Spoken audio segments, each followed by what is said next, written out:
Please be seated. Il n'y a pas assez de monde, c'est ça.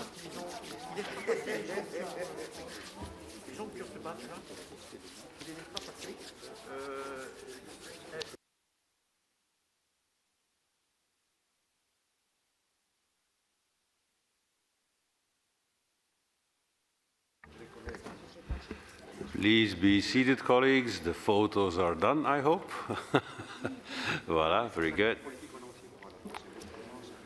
Mes chers collègues, là, je vous demande avec toute ma gentillesse de vous asseoir, s'il vous plaît.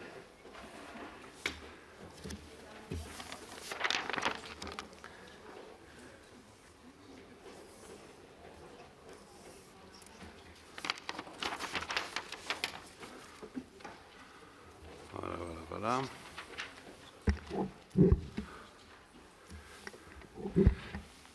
Dear colleagues, the sitting is open. I just wanted to make a small remark at the start. I've seen yesterday that at some point in time, colleagues asked the floor for a point of order. May I recall everyone that a point of order is on procedural questions and that is not some kind of an opportunity to have a political statement. So if any one of the colleagues here or online wishes to have a point of order, the moment they would go into substantial issues, with all due respect, I will, let's say, cut the mic, because it only will make us lose time. Voila. Our new Secretary General has told me that I have to be severe, right? Voila. I always listen to the Secretary General. Dear colleagues, election of judges to the European Court of Human Rights. This morning, the agenda calls for the election of a judge to the European Court of Human Rights in respect to Belgium. The list of candidates and biographical notices are to be found in documents 15243 and 15263 addendum 2. These elections will take place by individual electronic secret ballot voting between 9 a.m. and 2 p.m. today. So everyone is going to be voting in the same fashion. So all of you will be voting by individual electronic secret ballot. Now, each political group has appointed a teller according to the rules. The tellers are Madame Petra Bayer, Mr. Sergei Vlasenko, Monsieur Damien Cotier, Mrs. Felenkas, and Mr. Alberto Ribolla. I will announce the results of the election at this afternoon's sitting. For this first ballot, an absolute majority of the votes is required. If a second round has to be organized, it will take place tomorrow morning. I will now declare the ballots open, as I've said, between 9 and 2 p.m. today. Dear colleagues, we now head into the current affairs debate. I do apologize, we did lose a few minutes. So it will be a little bit short-cut because at 10 a.m. sharp we will start with the allocation of, with the speech of Bundeschancellor Merkel. So the first time of business this morning is a current affairs debate on COVID passports or certificates, protection of fundamental rights and legal implications. The debate will last until 10 o'clock sharp, and speaking time is limited to 3 minutes for all members except for the first speaker chosen by the Bureau, who is allotted 7 minutes. The debate will therefore end at 10 a.m. sharp. In the debate, I call first now on Monsieur Cotier. Monsieur Cotier, je ne vois pas où vous êtes. Voilà, vous avez exactement 7 minutes. Vous avez la parole. Do you have a list of... Merci, Monsieur le Président. Chers et chers collègues, face à la pandémie mondiale de Covid-19, la sortie de crise passe par la vaccination. Celle-ci se fait de manière échelonnée dans les pays et à un rythme variable d'une région à l'autre. Face à cette pandémie qui a provoqué partout des restrictions considérables des libertés fondamentales, le projet de certificat ou de passe permettant de certifier son statut vaccinal a fait son chemin. Si certains, y compris dans notre Assemblée, s'opposent à un tel document, force est de constater que de nombreux États planifient son utilisation. Cette perspective comporte au moins 2 dimensions. Une dimension internationale, portant avant tout sur la possibilité de voyager, et là la notion d'un certificat de vaccination international n'est au fond pas nouvelle, et la dimension nationale, puisqu'on envisage parfois d'utiliser ce certificat pour permettre aux personnes vaccinées de bénéficier d'allègements par rapport aux limitations des libertés. Ces perspectives offrent des opportunités. le fait de lever les restrictions aux droits fondamentaux lorsqu'elles ne sont plus justifiées par des considérations de santé publique pour certains segments de la population est en soi une perspective importante et réjouissante. La perspective de certificat vaccinal pose toutefois aussi de nombreuses questions éthiques et juridiques, des questions importantes, des questions délicates. Citons-en quelques-unes, Monsieur le Président. La possibilité de se faire vacciner ne repose pas encore sur un choix individuel en de nombreux endroits, mais sur la possibilité d'accéder aux vaccins qui sont réservés pour l'heure, pour des raisons de santé publique, en priorité à certaines catégories de population. Il y a là donc un risque de discrimination. Ce d'autant plus que, si l'on n'y prend pas garde, le groupe de population vaccinée peut bénéficier d'un double avantage. Une protection accrue pour sa santé, mais aussi un accès retrouvé à des libertés individuelles et des prestations qui restent limitées pour d'autres groupes. Il y a là le risque d'une société à deux vitesses si l'on n'y prend pas garde. Il faut donc s'assurer que les critères de choix sont objectifs et qu'ils sont liés à la santé publique et qu'on ne vaccine pas plus lentement, par exemple, des groupes d'une certaine origine, d'une certaine religion, d'une certaine orientation sexuelle. Par exemple, il faut donc vérifier que les bases de décision ne sont pas arbitraires. Il faut aussi veiller au risque de stigmatisation des groupes non vaccinés. La question de l'accès aux prestations et services de l'État et des institutions qui assument des tâches étatiques, pensons au transport, à la formation ou au logement, pensons au transport ou à la formation par exemple, ces prestations devraient rester garanties. La question de l'accès à des prestations de prestataires privés est plus complexe, puisque les acteurs économiques privés jouissent en principe d'une liberté économique, d'une liberté contractuelle assez large. Pourtant, là aussi, dans certains cas, l'accès à ces prestations peut mériter un certain degré de protection, en particulier, évidemment, lorsqu'il s'agit d'accéder à des biens ou services de première nécessité, des biens essentiels, comme par exemple l'achat de nourriture. Des questions importantes se posent aussi en lien avec la protection des données, en particulier des données sur la santé qui sont dignes d'une protection particulière. Le caissier d'un supermarché ou le tenancier d'un bar n'a pas à connaître et à conserver des données sur mon état de santé. Par ailleurs, le risque de société à deux vitesses que j'évoquais accroîtra aussi des risques de falsification des certificats ou de développement de marchés parallèles et clandestins de vaccins. On le voit, les risques sont nombreux, ils sont complexes et d'importantes questions sont ouvertes de nature, je le disais, éthique et juridique. Nous ne devons bien sûr pas ici noircir le tableau, il ne faut pas, Monsieur le Président, voir le verre à moitié plein, nous devons nous réjouir du retour progressif de nos libertés.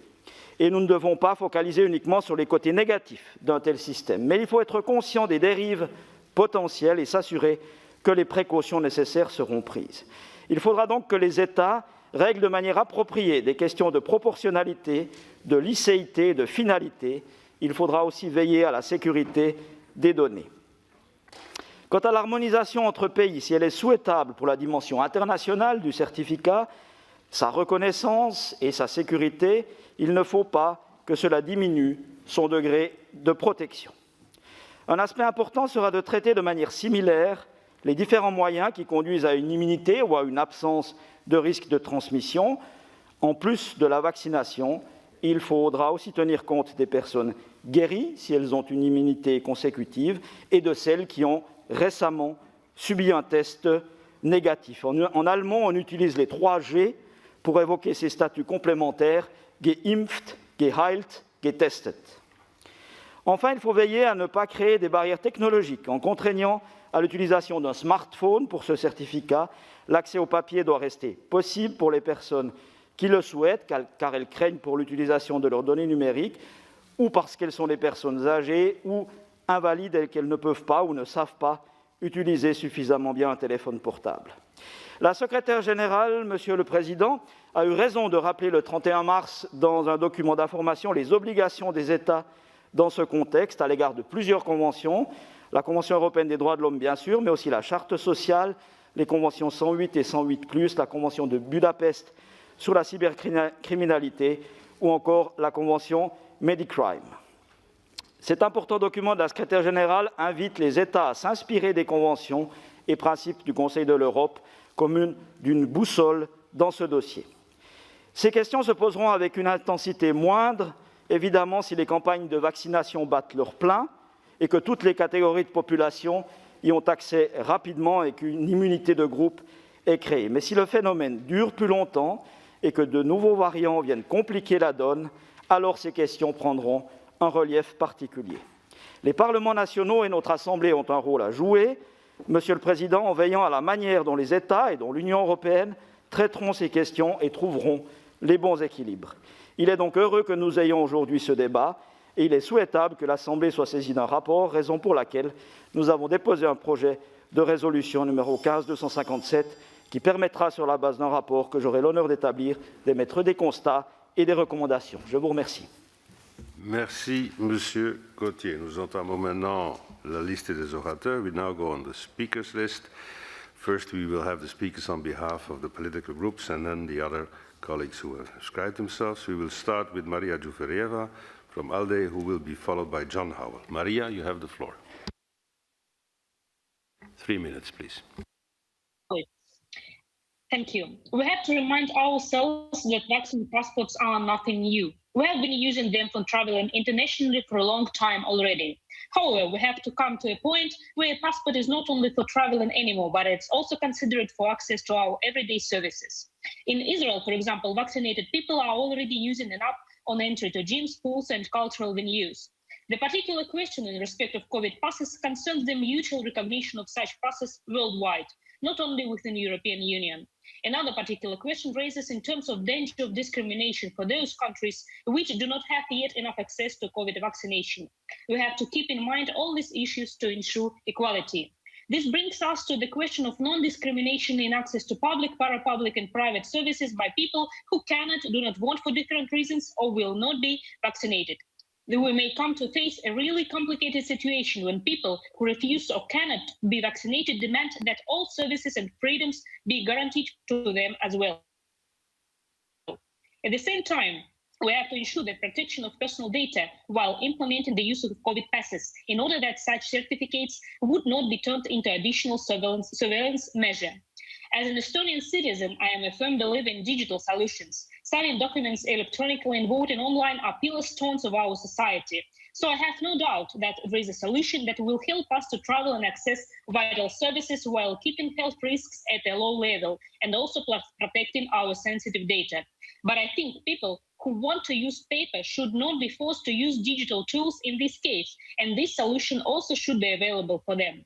The European Commission has presented a proposal to create a digital green certificate to facilitate the safe free movement of citizens in the EU during the COVID-19 pandemic. A digital green certificate will act as digital proof that person has been vaccinated against COVID-19, received a negative test result, or recovered from COVID-19. The certificate will be free and accessible either digitally or via paper format. It will come with QR code with a digital signature to protect it against falsification, and it will contain necessary key information. We should support fast proceedings and implementation of digital service of vaccination in order to return to normality. However, in the same way, we must ensure that the basic freedoms of citizens and human rights are not violated because of insufficient access to vaccination. We need to offer our citizens an effective and transparent digital solution that will meet all necessary requirements in respect of basic human rights and freedoms. At the same time, governments have to continue with necessary steps to stop the further spread of COVID-19 virus. Thank you very much for attention. Thank you, Maria. We will now go to John Howell, who will be followed by Andrei Hunko. John, you have the floor.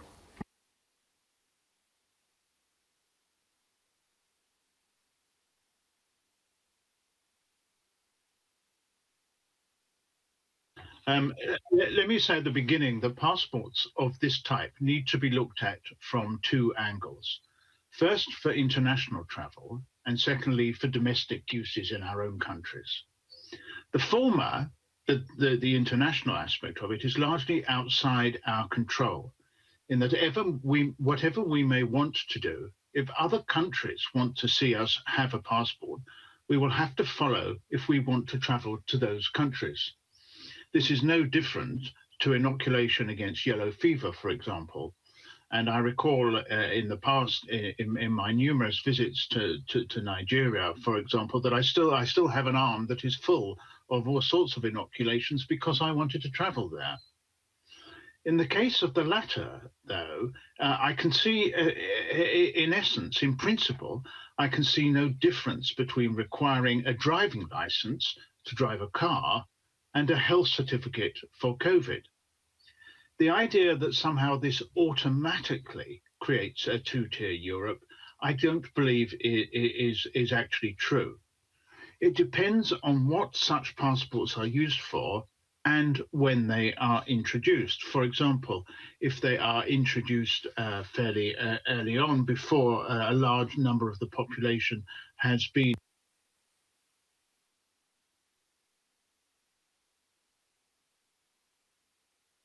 are too early to answer now, particularly in view of the work that we are doing. Now, a range of options are being considered to encourage people to receive the COVID-19 vaccine.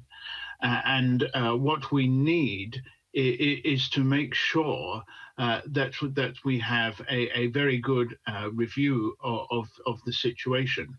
What we need is a review into whether COVID status certification could play a role in opening up our economies and reducing the restrictions on social contact and improving safety.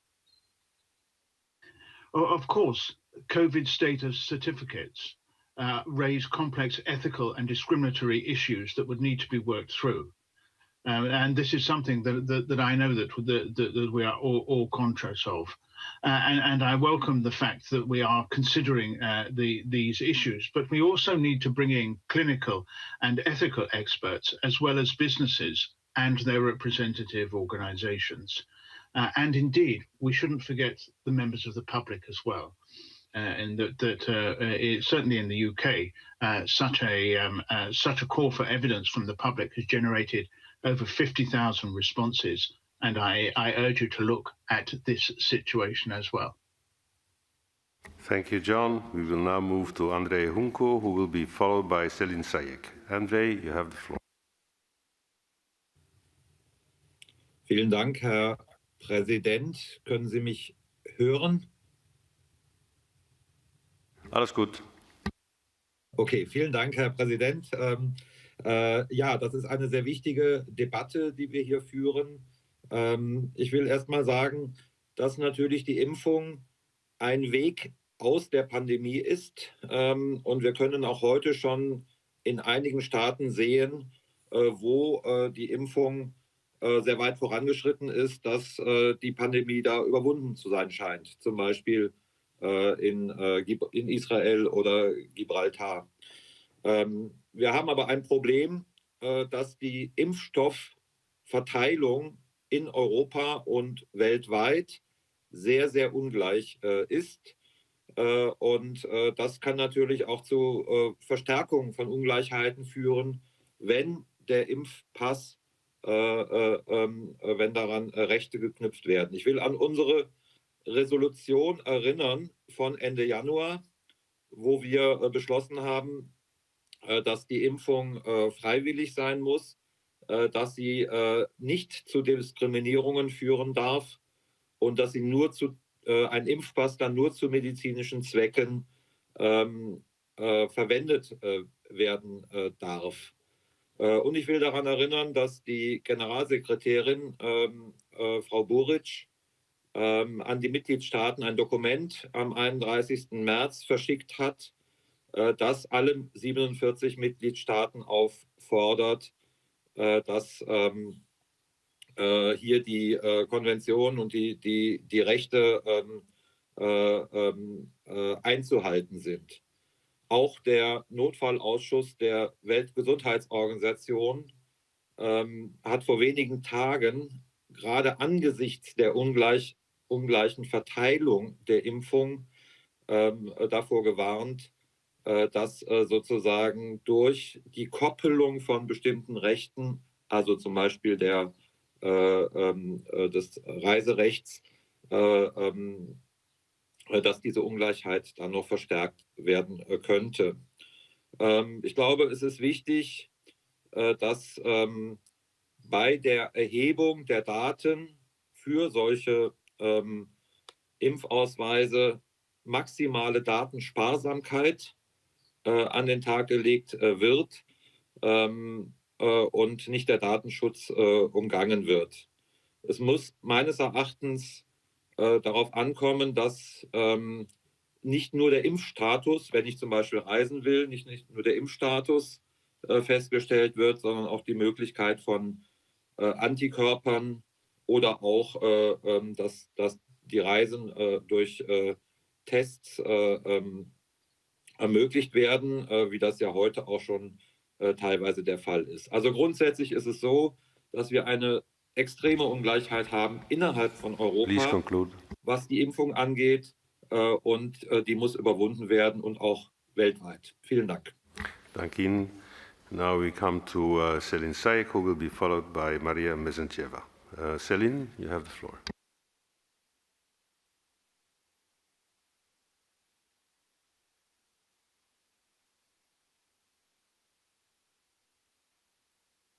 Mr. President. Lockdowns or COVID passes?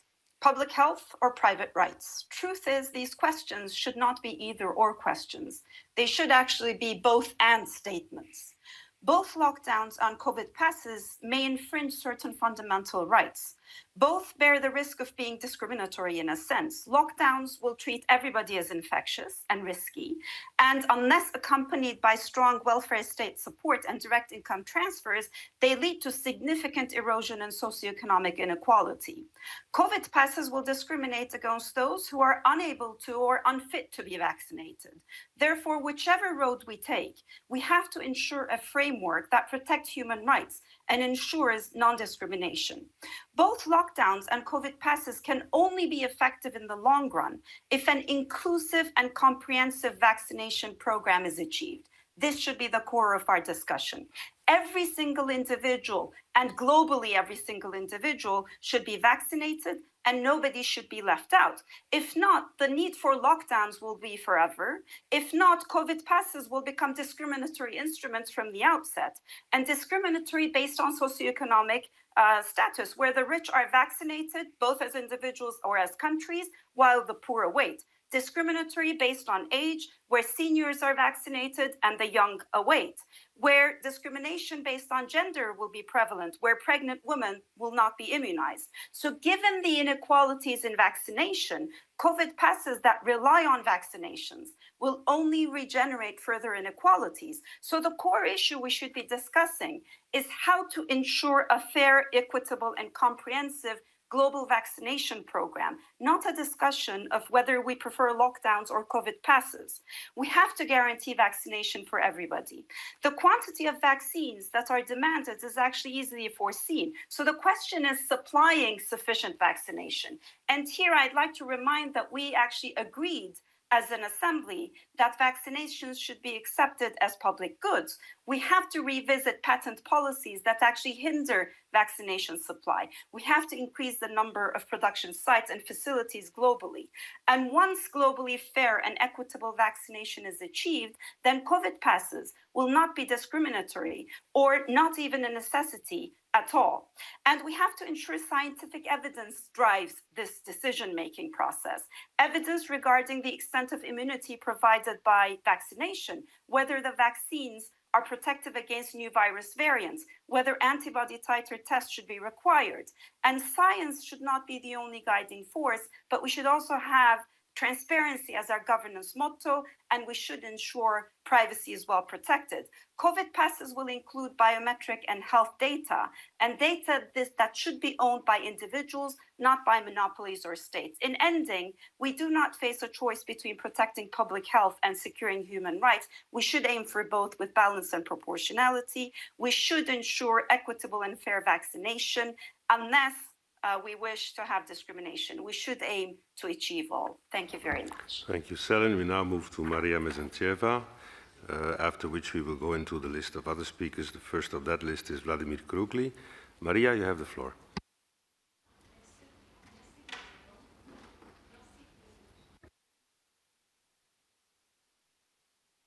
Pas fonctionné. Merci, Président, chers collègues. I would like to start my speech with words of gratitude to the Secretary General of the Council of Europe, Maria Precijevic-Buric, who issues guidelines recently to governments to safeguard human rights using such certification or immunization. This particular document highlights the relevant human rights standards for addressing the issues of vaccine passports and underlines the importance of stepping up efforts for all of us to produce and administer vaccines in an equal manner, in line with the requirements of the Convention on Human Rights and Biomedicine. It's called Oviedo Convention, so that restrictions on individual freedoms can gradually be reviewed as broad immunity in achieving among all populations. Moreover, in terms of ethics, one of the main issues in the order of vaccination in the event of a shortage of vaccines and logistical constraints. This very convention, which is basically the only legal binding instrument at international level in this field, requires that member states, for instance of the Council of Europe, takes measures to provide equitable access of health care, to provide appropriate quality, taking into account health needs and available resources of the countries.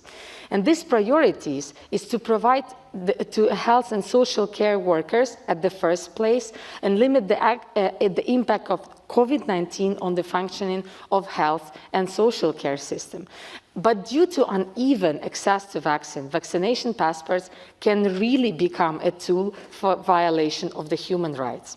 On the other hand, the possible use of vaccination certificates as well as immunization data for the purpose other than strictly medical, for example, to give individual exclusive accesses to rights, services, or public places, raise numerous human rights questions. It should be considered with the utmost caution. This is why many states and organizations are currently shifting from idea of passports to certificates. A vaccination certificate is a medical document that will make travel safer, but not create privileges for their owners. Digital solutions must be implemented, and therefore, in addition, it is important that these are unified approaches and not the need to establish a separate application. For example, Denmark, Sweden, Ukraine, United Kingdom have already declared about their readiness to use the e-health system for vaccination certificates. The system e-health optimizes the use of vaccine and also helps make a necessary management decision. Dear friends, we thank all medical workers who fight for millions of lives across Europe today, tomorrow, and every day. Thank you, dear colleagues. Merci, le Président. Thank you, Maria. We now head into the list of speakers. First on my list is Vladimir Krugli, who will be followed by Claude Kern. Vladimir, you have the floor.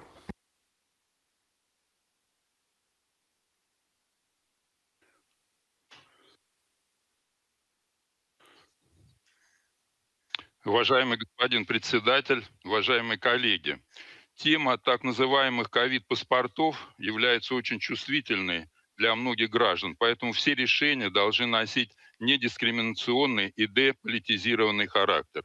Я тоже хочу напомнить, что на январской сессии мы приняли специальную поправку к резолюции о вакцинации фактически против введения паспортов. В большинстве случаев под ковид-паспортом понимают документ с QR-кодом, содержащий медицинскую информацию о типе вакцины, времени введения, наличии либо отсутствии какой-либо нежелательной реакции. Паспорт, как предполагается, смогут получить прошедшие вакцинацию и лица, имеющие антитела после перенесенного заболевания. При этом тотального исследования всех привитых на антитела, по-видимому, не будет. То есть, по сути, ставится знак равенства между фактом вакцинации и наличием у человека иммунитета против COVID-19, что не соответствует действительности, поскольку известно, что минимум 10% людей при применении любых видов вакцин вообще не вырабатывают иммунитет, а в некоторых исследованиях эта цифра поднимается до 30%. Второй важный момент. На сегодняшний день нет четких временных ограничений, на какой срок следует выдавать эти паспорта, поскольку длительность иммунного ответа у всех формируется индивидуально. У некоторых людей она составляет всего лишь 1-2 месяца. Таким образом, коллеги, свою основную цель ограничения распространения коронавирусной инфекции ковид-паспорт, на мой взгляд, не сможет выполнить. При этом отсутствие у гражданина ковид-паспорта существенно ограничивает его передвижение между странами, что нарушает права различных групп граждан, которые в принципе, независимо от их воли, не могут получить такой паспорт. Это прежде всего лица, имеющие медицинские противопоказания, которым нельзя пройти вакцинацию. К тому же во многих странах, как уже говорилось, существует проблема нехватки вакцин. Граждане имеют возможность получить сертификат, поскольку не могут привиться в связи с отсутствием вакцинного препарата. Немаловажно, что ковид-паспорт возможно будет получить, если привиться только одобренным в Евросоюзе препаратом. Ведь практически никогда человек сам не имеет возможности выбрать препарат для вакцинации. Все эти факторы можно рассматривать как нарушение прав человека. Поэтому, с моей точки зрения, поддержать введение ковид-паспортов не представляется возможным. Спасибо. Spasiba. We now go to Claude Kern. On va maintenant donner la parole à Claude Kern. Après, on aura Louise Leteramos. Claude, vous avez la parole. Merci, Monsieur le Président, mes chers collègues. Pour limiter la propagation du virus SARS-CoV-2 responsable de la pandémie de Covid-19, des restrictions à la libre circulation ont déjà été mises en place entre les États membres au sein de l'Union européenne.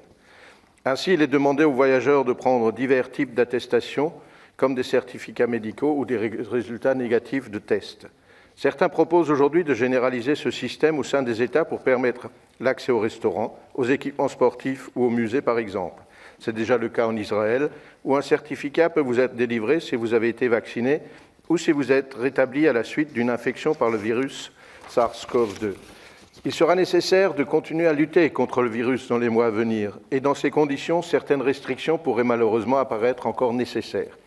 Faut-il alors imposer la vaccination ou le rétablissement à la suite d'une infection par le virus comme condition pour lever les restrictions? Cela reviendrait de fait à rendre la vaccination obligatoire pour pouvoir effectuer de nombreuses activités. Ceci soulève plusieurs questions. Imposer la vaccination heurte les droits et libertés de l'individu, notamment le droit à l'intégrité physique qui relève du droit au respect de la vie privée et familiale garanti par l'article 8 de notre Convention. De même, l'article 5 de la Convention d'Oviedo stipule que toute intervention dans le domaine de la santé ne peut être effectuée qu'après que la personne concernée y a donné son consentement libre et éclairé. D'ailleurs, au sein de l'Union européenne, il n'existe aucune obligation vaccinale dans 15 États membres. Quand elle est amenée à se prononcer sur une obligation vaccinale, la Cour européenne des droits de l'homme apprécie la situation in concreto. En tenant compte du principe de proportionnalité, la Cour apprécie la gravité de la maladie, des effets secondaires des vaccins et les conséquences de la non-vaccination pour le plaignant. Dès lors, il m'apparaît impossible de contraindre légalement des citoyens à se faire vacciner en restreignant leur liberté de circulation s'ils ne le font pas. En outre, on ne sait pas si la vaccination influe sur la contagiosité. En effet, une personne peut très bien être vaccinée et être infectée par le virus. Si le vaccin permet d'éviter les formes graves de la maladie, rien n'indique aujourd'hui que cette personne vaccinée ne puisse pas propager le virus. Dès lors que cette incertitude scientifique demeure, et pour garantir le respect des libertés individuelles de chacun, aucun passeport ou certificat ne devrait être délivré sur la base de la seule vaccination.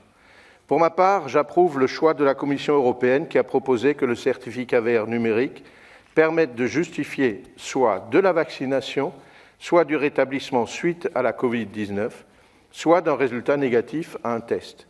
Ce certificat serait prévu pour être utilisé à l'échelle de l'Union pour faciliter la libre circulation entre États membres, mais il me semble qu'il offre des perspectives qui pourraient intéresser l'ensemble des États membres du Conseil de l'Europe.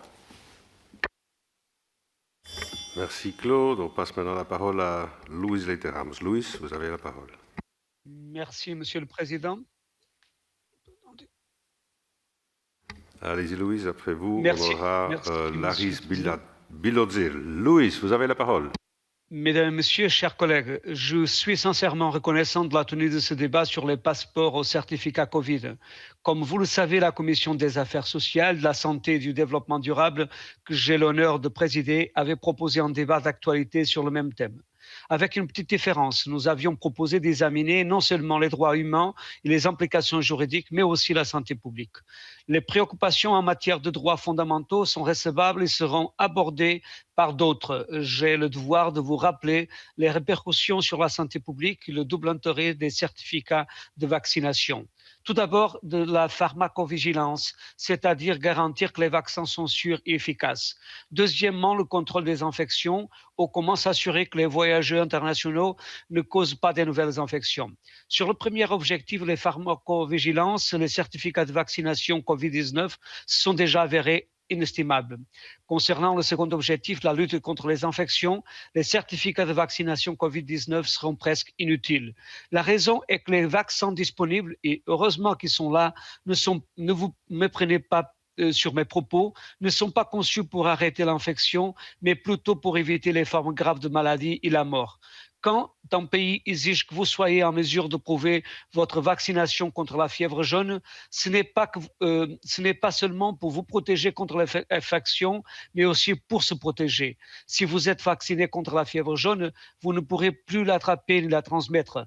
Ce n'est pas le cas des vaccins COVID-19 à votre disposition. Même s'il est moins probable que vous soyez infecté vous-même, si vous êtes vacciné et que votre charge virale est plus faible, il reste un risque d'être infectieux. Avec les nouveaux variants, l'efficacité des vaccins COVID-19 existants semble diminuer. Même le fait d'avoir subi une infection grave avec le virus d'origine l'année dernière n'offre pas une protection suffisante contre le variant P1, par exemple. En d'autres termes, l'utilisation des certificats de vaccination COVID-19, la conception de nouveaux passeports au laissez-passer afin d'ouvrir les frontières aux voyages internationaux ou autoriser une activité risquée en période de pandémie nous éloigne de notre objectif numéro 1 en matière de santé publique et de lutte contre les infections. Tout cela va prolonger la pandémie, conduira à plus de souffrance et des morts. C'est la raison pour laquelle l'Organisation mondiale de la santé est tout aussi opposée. La meilleure manière de mettre fin à cette pandémie est de suivre des orientations que l'Assemblée a données dans la résolution 2361. Il nous faut une coopération, une coordination internationale afin d'assurer une distribution sûre, efficace et équitable des vaccins contre le virus partout dans le monde. C'est là notre défi d'aujourd'hui. Je vous remercie de votre attention. Merci, Louis. We now move to Larissa Bilorzir, who will be followed by Sena Selek. Larissa, in the room, you have the floor. Dear Mr. President, dear colleagues, in March, your Commission presented a project of COVID passports that will include not only information about vaccines, but also information about past illness and negative tests on coronavirus. But on the whole, Europe has not yet come to consensus. Opponents talk about the possible violation of human rights and suggest not to rush. The World Health Organization does not currently consider vaccination to be a guarantee of preventing transmission of the virus. Also, in acute shortage of vaccines, the solution can be ultra-fast tests of COVID-19 for travel that can help people to return to normal life. One thing is clear, vaccination should not be obligatory condition for visiting certain places, and those who cannot get vaccinated should not face restrictions. It seems like a good thing a passport will ensure movement between EU countries and beyond, but the question is, will it be possible to reconcile the idea of COVID passports with the right of EU citizens to freedom of movement?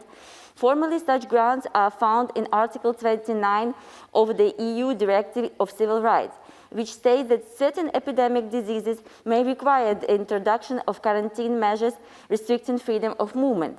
But now we are talking not about sick people. They are not questioned about their solution.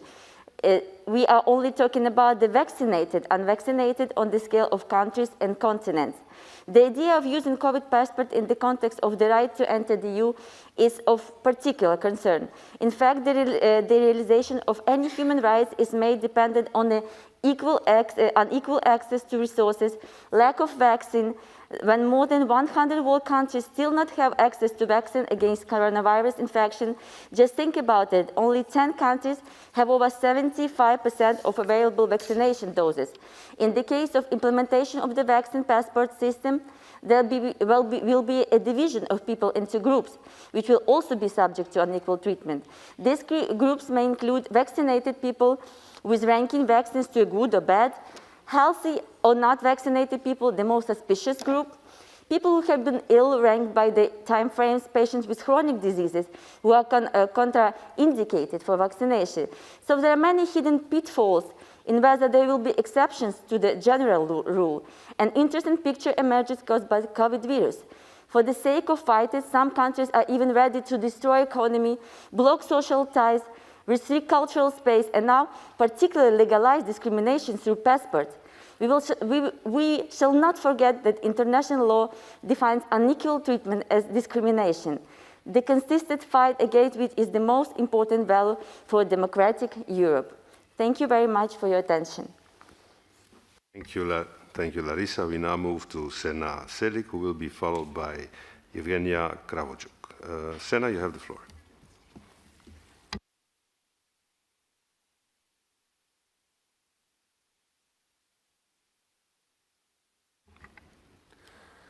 Do we have Sena?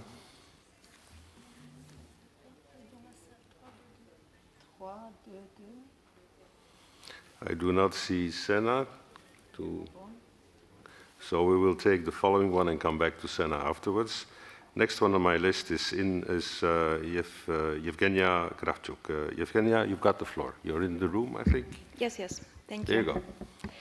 Dear colleagues, I want to start my speech with reminding the role of the Assembly which it played during the flu pandemic of 2008-2009. The Assembly in particular argued the approach taken by the World Health Organization in the estimates of the pandemic threshold and medical treatment method. Did the Assembly bring the added value to the process? Yes, without a doubt. The only point for criticism was that the Assembly entered the game, so to say, too late. To this end, I want to congratulate the colleagues who initiated the most acute current affairs debates for today. At first sight, the COVID passports or globally recognized certificates are the only possible precondition to returning to living as usual in the globalized world with non-restricted freedom of movement. In terms of the negotiation process, we have to enhance the Assembly's dialogue, particularly with the World Health Organization, to ensure the protection of human rights, especially for the most vulnerable populations. People in need of travel because of health conditions, reunion of families shall be among the top priorities, travel for education, asylum seekers, seasonal workers. The list is far from being exhaustive. The main idea is to de-link the vaccination and issuing of COVID passports or certificates from the notion of money and wealth, being that the individuals or states. In its legal dimension, the debated issue refers to the Convention for the Protection of Human Rights and Fundamental Freedoms signed in Rome in November 1950. The Convention establishes a right to freedom of movement that cannot be restricted, but for the prevention of the spreading of infectious diseases. It is necessary to emphasize that the Convention doesn't even allow, in principle, to limit the freedom of movement to avoid a risk of collapse for the health system, one of the reasons given to justify the lockdowns. The question, according to the Convention, is simply whether a person poses a threat to public health. Moreover, the European Court of Human Rights determined in the case of Enhorn versus Sweden that the essential criteria when assessing the lawfulness of the detention of person for the prevention of the spreading of infectious diseases are whether the spreading of the infectious disease is dangerous to public health or safety, and whether detention of the person infected is the last resort in order to prevent spreading of the disease, because less severe measures have been considered and found to be insufficient to safeguard the public interest. When these criteria are no longer fulfilled, the basis for the deprivation of liberty ceases to exist. exist. Obviously, the mass introduction of the COVID passports and certificates requires the introduction of the new instruments of the international law. Otherwise, the mass appeals to the European Court of Human Rights are inevitable. I want to conclude by expressing the sincere hope that the EU Digital Green Certificate won't become the new paper curtain between the EU and over a dozen of remaining Council of Europe member states, which the EU visa regime used to play. Thank you very much. Thank you, Yevgenia. We now have Alexander Pojcek, who will be followed by our last speaker today, Alay Amraoui. Alex, in the room, I suppose. Alex, you've got the floor. There you go. No, Alex doesn't want to have the floor, which gives us a little bit more time for Madame Merkel. So then we go to our last speaker of this morning, who is Alay Amraoui from Morocco. We specifically welcome him. You have the floor.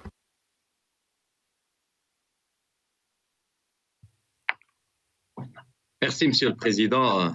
Nous vivons la plus grande épreuve subie par notre monde depuis des décennies, dans un contexte de plus en plus mondialisé dans la lutte contre le Covid. Et alors que le nombre de personnes vaccinées et donc immunisées augmente jour après jour, se pose la question de ces certificats et passeports censés nous permettre de reprendre une vie normale à l'intérieur de nos frontières qu'au-delà. Nous aspirons tous à une immunité collective qui permettrait le redémarrage des secteurs aujourd'hui profondément sinistrés de l'économie, comme le tourisme, l'événementiel, l'import-export, mais aussi des activités aussi basiques que la restauration, les cinémas ou l'industrie des spectacles. Mais force est de reconnaître que la définition et les contours de ce précieux document restent toujours flous et mal définis.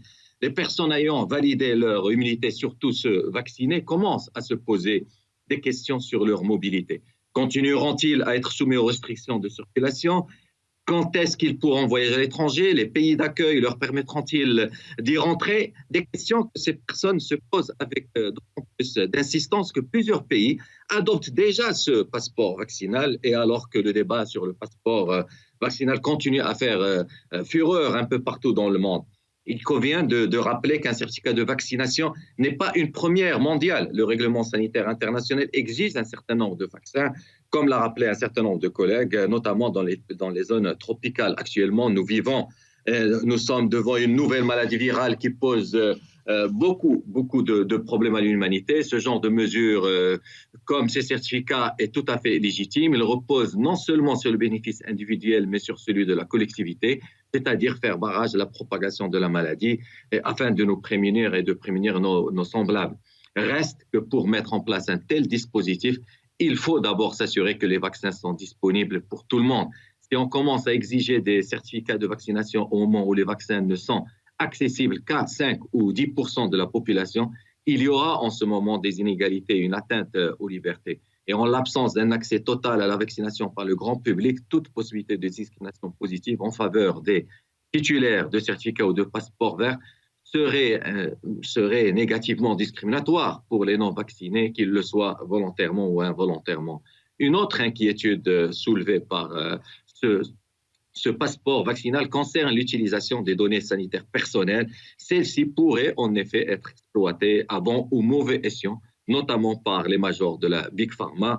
Enfin, pour réussir ce défi, il faudrait que tous les pays du monde coopèrent, ce qui est loin d'être le cas pour l'instant. Merci pour votre intention. Merci. We come to the end of our current affairs debate. May I remind you that the Assembly is not asked to decide on any text. However, on Monday, the matter may be referred by the Bureau to the responsible committee for a report. The next point on our agenda, oh, now they're calling on me. The next point on our agenda will be the allocation of the address of Madame Merkel, which will start at 10 o'clock, so we've got a few minutes. Those who are still outside, please come in. May I also recall each and every one of you that the voting on the judges has started. We do not see much movement on the voting, so please do vote between now and 2 o'clock, because this is one of the most important duties that we have as an assembly, more specifically to decide on the judges of the court in Strasbourg. So I call on each and everyone who hears me now, and also those who do not, please vote on the judges. We will reconvene in a couple of minutes when we have connection with Madame Merkel.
Colleagues, it is 10 o'clock. Please be seated.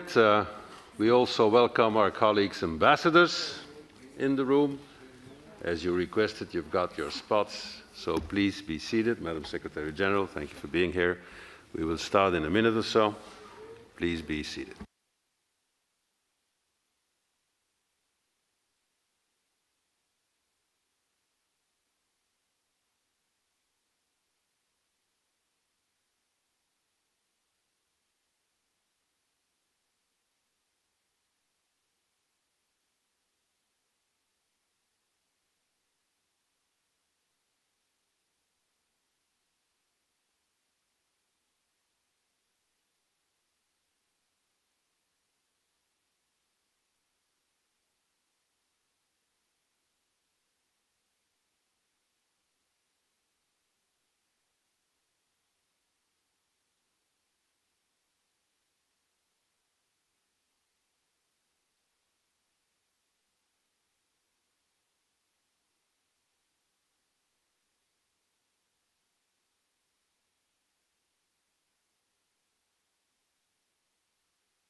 Voilà, voilà, hello. Okay. Can we check? Okay, dear colleagues, we have Madam Merkel on the screen. So, Chancellor Merkel, Your Excellency, all of you present with us here today, Madam Secretary General, dear ambassadors, my good friend Rolf, German ambassadors, all our colleagues in the room. We have more than 100 in the room, or more or less, and more than 120 or 30 online, so it's practically full house. Also, ich möchte Sie, Frau Bundeskanzlerin Merkel, von ganzem Herzen in der Parlamentarischen Versammlung des Europarates willkommen heißen. Leider können Sie aufgrund der Covid nicht physisch bei uns sein. However, be it remotely, it is obviously an honor to welcome you again at the Parliamentary Assembly. Indeed, you addressed our Assembly in April 2008, where you highlighted its vital contribution towards unity and common understanding in the defense of the principles of democracy, human rights, peace, justice, and solidarity.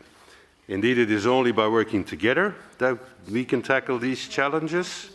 It is better, as I said yesterday, it is better to become part of the solution instead of remaining part of the problem. And I have to commend the German presidency under the leadership of your ambassador, because we did have a lot of work done on artificial intelligence, on the fight against hate speech, and also on the ongoing reflection on how to bring Europe closer to the people.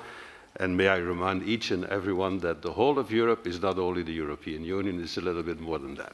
But we'll get into that tomorrow with Sassoli. Now, as Germany, Madam Merkel, prepares to celebrate its 70th anniversary of membership to the Council of Europe, we applaud its commitment and contribution to strengthen our fundamental values of our organization, and we really look forward to hearing your vision. Just for practical reasons, we will have your address, after which we will have questions, first of all, by the 5 political leaders, and then we will group the questions by 5. Without any due delay, because we've got 78 people who wishes to put a question to you, Madam Chancellor, it won't be possible, but unless if you say that you can stay until 3 o'clock in the afternoon, we will comply, no problem. But anyway, we will take as many as possible, and without any delay, Madam Merkel, it is a great honor for me as President of the Assembly to give you the floor. You have the floor. Ja, sehr geehrter Herr Präsident, lieber Rick Daems, Frau Generalsekretärin, Herr Gerichtspräsident, sehr geehrte Damen und Herren Abgeordnete, liebe Kolleginnen und Kollegen. Vor 70 Jahren wurde die Bundesrepublik Vollmitglied im Europarat. Und diese Mitgliedschaft war ein wichtiger Schritt, um international wieder Verantwortung übernehmen zu können. Und nur wenige Jahre nach dem von Deutschland entfesselten Zweiten Weltkrieg und begangenen Zivilisationsbruch der Shoah wurde Deutschland damals die Hand zur Versöhnung gereicht. Und das war wahrlich ein großer Vertrauensvorschuss. Der Europarat war die erste zwischenstaatliche Organisation Europas und die erste internationale Organisation, die Deutschland wieder in die Gemeinschaft der Völker aufnahm. Der entbehrungsreiche Alltag in der Nachkriegszeit ließ viele Menschen einer ungewissen Zukunft entgegensehen. Umso bemerkenswerter war die Weitsicht von Staatslenkern, die schon damals ein Zukunftsbild eines geeinten Europas entwarfen, so wie zum Beispiel Winston Churchill, der 1946 in Zürich sagte, ich zitiere ihn, wäre jemals ein geeintes Europa imstande, sich das gemeinsame Erbe zu teilen, dann genössen die 300 oder 400 Millionen Einwohner Glück, Wohlstand und Ehre in unbegrenztem Ausmaß. Zitat Ende. Mit der Gründung des Europarats nahm diese Vision mehr Gestalt an. Damit verband sich die Hoffnung auf eine bessere Zukunft, ein Versprechen, in Frieden, Freiheit und Wohlstand zusammenleben zu können, ein Versprechen aber, das für die Völker Mittel- und Osteuropas erst Jahrzehnte später nach dem Fall des Eisernen Vorhangs eingelöst werden konnte. In der Gründung und im Wirken des Europarats kommt zum Ausdruck, was unser Selbstverständnis als Europäerinnen und Europäer ausmacht, welche Werte unsere Gesellschaften prägen und zusammenhalten und welche grundlegenden Erwartungen gegenüber den Mitgliedstaaten wir haben. Der Europarat sieht sich seit jeher dazu verpflichtet, Menschenrechte, Demokratie und Rechtsstaatlichkeit zu stärken. Die Verabschiedung der Europäischen Menschenrechtskonvention im Jahre 1950 spiegelt ein neues Verständnis vom Menschen und von der Rolle des Staates wider. Bürger sind keine Objekte ihres Staates, sondern haben umfassende Rechte und Freiheiten. Der Staat muss diese Rechte respektieren und schützen. Daher sollte der Europarat Alarm schlagen, wenn sie in einem Mitgliedstaat gefährdet sind. Und der Europarat ging damals noch einen Schritt weiter. Bürgerinnen und Bürger soll es möglich sein, ihren eigenen Staat auf Einhaltung ihrer Rechte und Freiheiten vor dem Europäischen Gerichtshof für Menschenrechte zu verklagen. Das war revolutionär und das ist eine Errungenschaft, auf die wir auch heute stolz sein können. Von Lissabon bis Wladiwostok ist dieser Gerichtshof die letzte Instanz für Opfer von Grundrechtsverletzungen. Wenn wir heute zurückblicken, können wir sagen, viele Hoffnungen der Nachkriegszeit auf eine bessere Zukunft haben sich erfüllt. Europa ist heute der Kontinent mit den weltweit höchsten Menschenrechtsstandards. Das europäische Modell demokratischer Sozialstaaten und Marktwirtschaften birgt für eine Lebensqualität, um die uns weltweit nicht wenige beneiden. Denken wir nur an Bildung, medizinische Versorgung und politische Stabilität. Und genau das haben wir auch der Existenz und der Arbeit des Europarates zu verdanken. Ein Blick an Europas Außengrenzen und in den Osten Europas zeigt uns jedoch, dass auch heute Frieden und Sicherheit, Stabilität und Wohlstand alles andere als selbstverständlich sind. Die Lage in Belarus, im Osten der Ukraine und auf der Krim, in Transnistrien, Südossetien, Abchasien, Bergkarabach oder natürlich auch in Syrien und Libyen ist teils mehr als nur besorgniserregend. Überall dort sehen wir, dass Menschenrechte und Grundrechte, nicht zuletzt die Meinungs- und Pressefreiheit, unter Druck geraten und ausgehebelt werden. Wenn wir zulassen oder einfach darüber hinwegsehen würden, wie Grundwerte und Grundrechte, die die Kernstücke der Verfassung demokratischer Staaten sind, missachtet werden, dann würden wir in Kauf nehmen, dass auch das europäische Projekt selbst in Frage gestellt würde.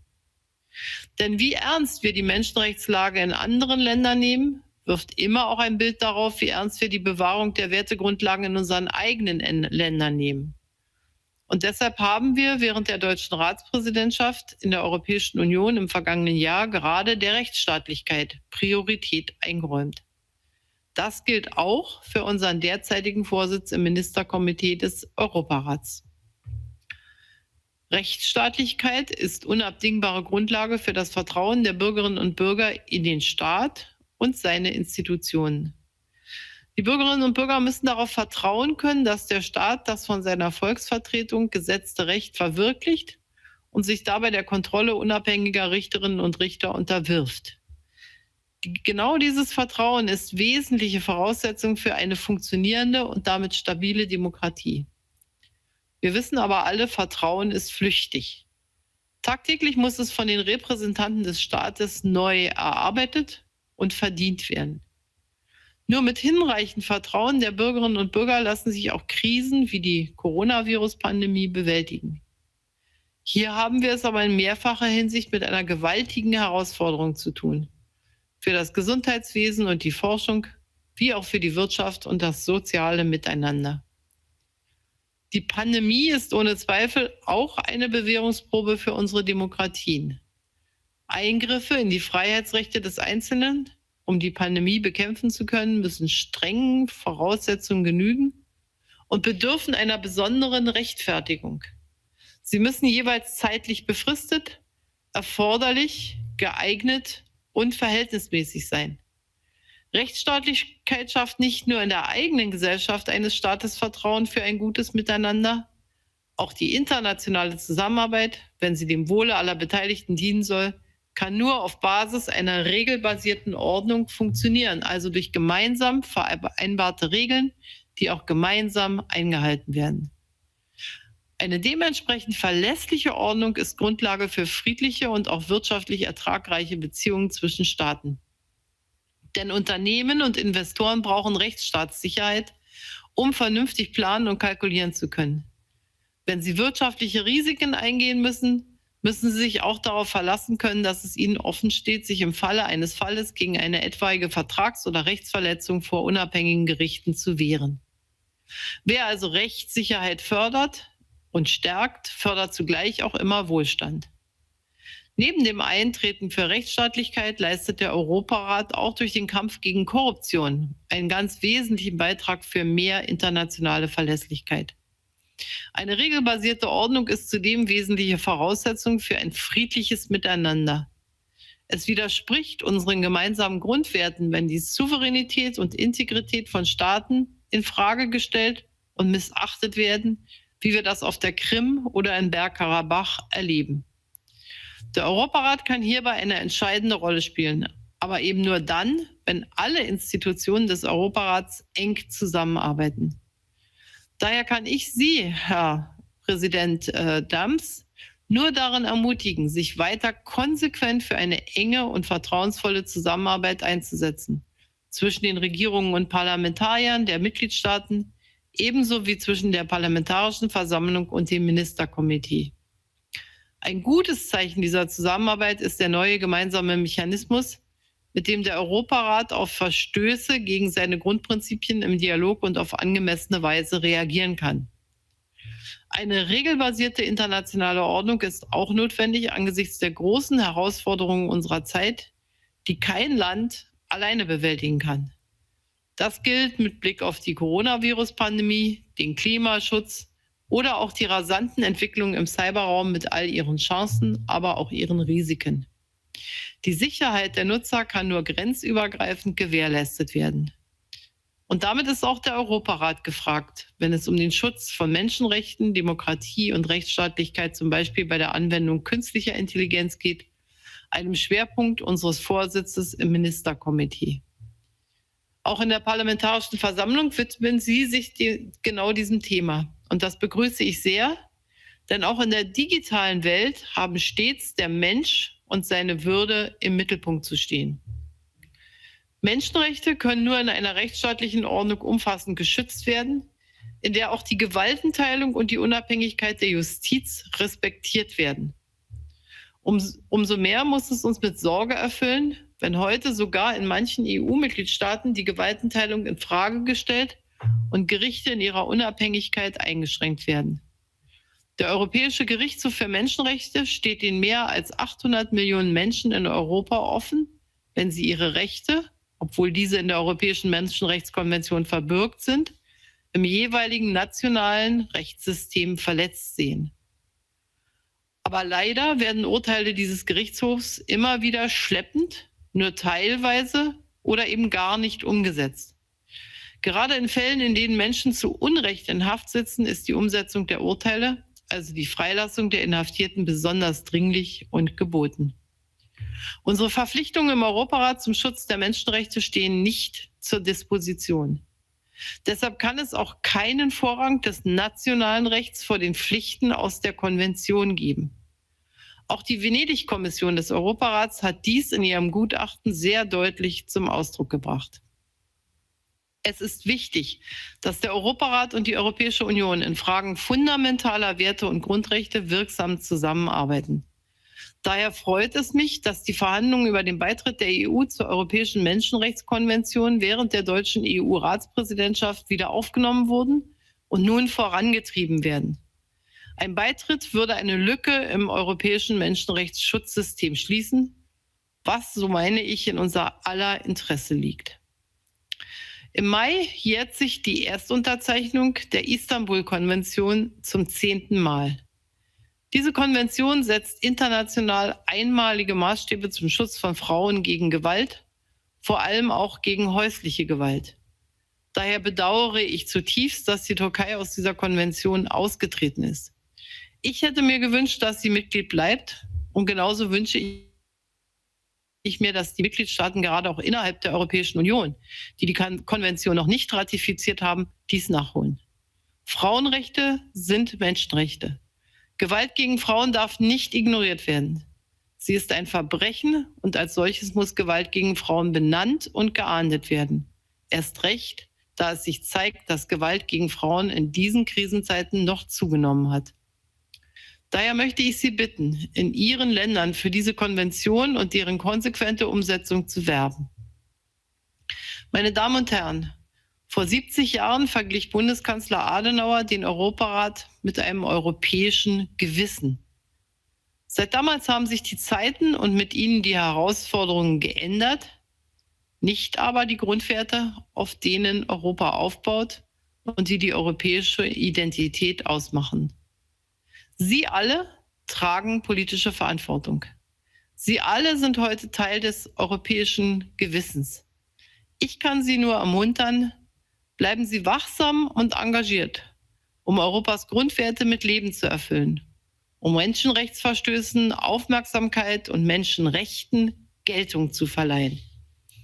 Ich danke Ihnen sehr und freue mich jetzt auf Ihre Fragen. Sicherlich kann ich nicht alle über 70 beantworten, aber wir haben noch etwas Zeit und in dieser Zeit möchte ich möglichst viele beantworten.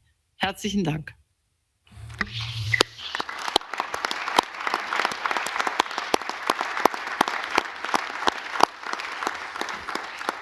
Thank you, Madam Chancellor.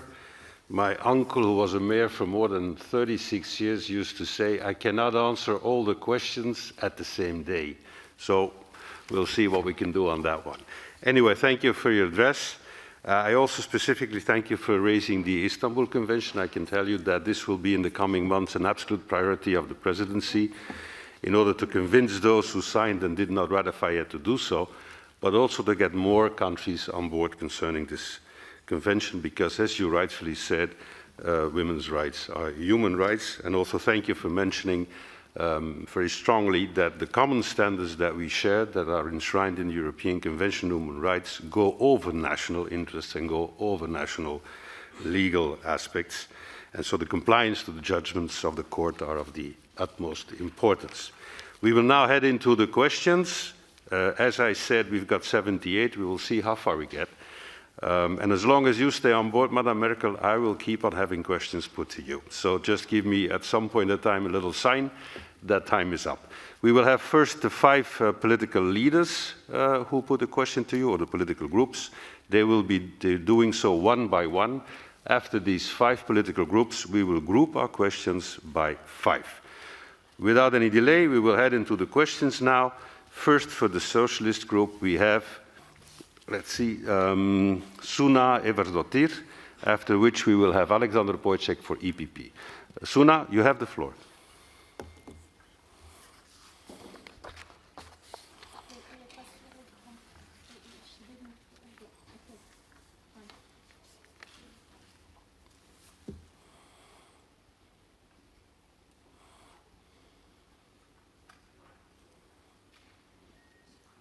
Go ahead, Suna. Thank you, Mr. President. Sehr geehrte Frau Bundeskanzlerin, vielen Dank für Ihre inspirierende Rede. Ein Schwerpunkt der Arbeit des Europarates ist die Korruptionsbekämpfung. Die ist wichtige Grundlage für das Rechtsstaat und den Vertrauen unseren Bürgern. Hier im Europarat gab es im Jahr 2018 eine große Korruptionskrise rund um Aserbaidschan. Wir haben diese aufgeklärt und die erforderlichen Konsequenzen gezogen. Darüber hinaus haben wir die Mitgliedstaaten aufgefordert, sich in ihren Jurisdiktionen ebenfalls diese Angelegenheit anzunehmen. Einige in diesem Zusammenhang maßgebliche Abgeordnete kamen aus Deutschland. Ich will Sie fragen, was Deutschland zur Aufklärung getan hat und was es noch beabsichtigt. Wurden die entsprechenden Abgeordneten und gegebenenfalls weitere auch sanktioniert? Und welchen Status hat Herr Fischer in Ihrer Partei? Und welche allgemeinen Maßnahmen für die Prävention zukünftiger Fälle sind ergriffen worden? Nochmals vielen Dank. Danke. Frau Merkel, you have the floor. Ja, danke schön. Wir haben uns natürlich dieser Aserbaidschan-Sache angenommen. Ich teile Ihre Meinung, dass das ein sehr unschöner Vorgang war, der auch umfassend aufgeklärt werden muss. Es ist bei uns einmal geschaut worden, was bedeutet das bezüglich des Verhaltenskodex von Abgeordneten.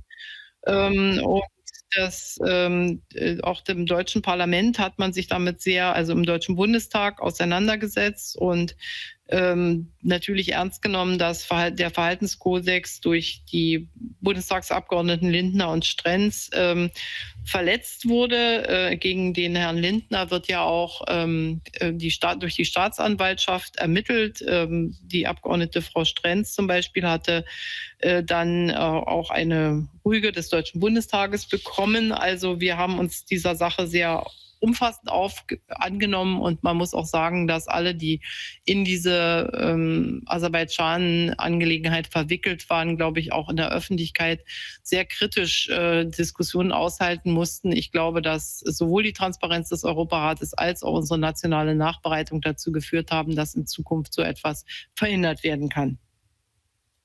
Okay, we now move to the next question for EPP, Alexander Wojciech, who will be followed by Olivier Becht from ALDE. Alex, in the room, you've got the floor.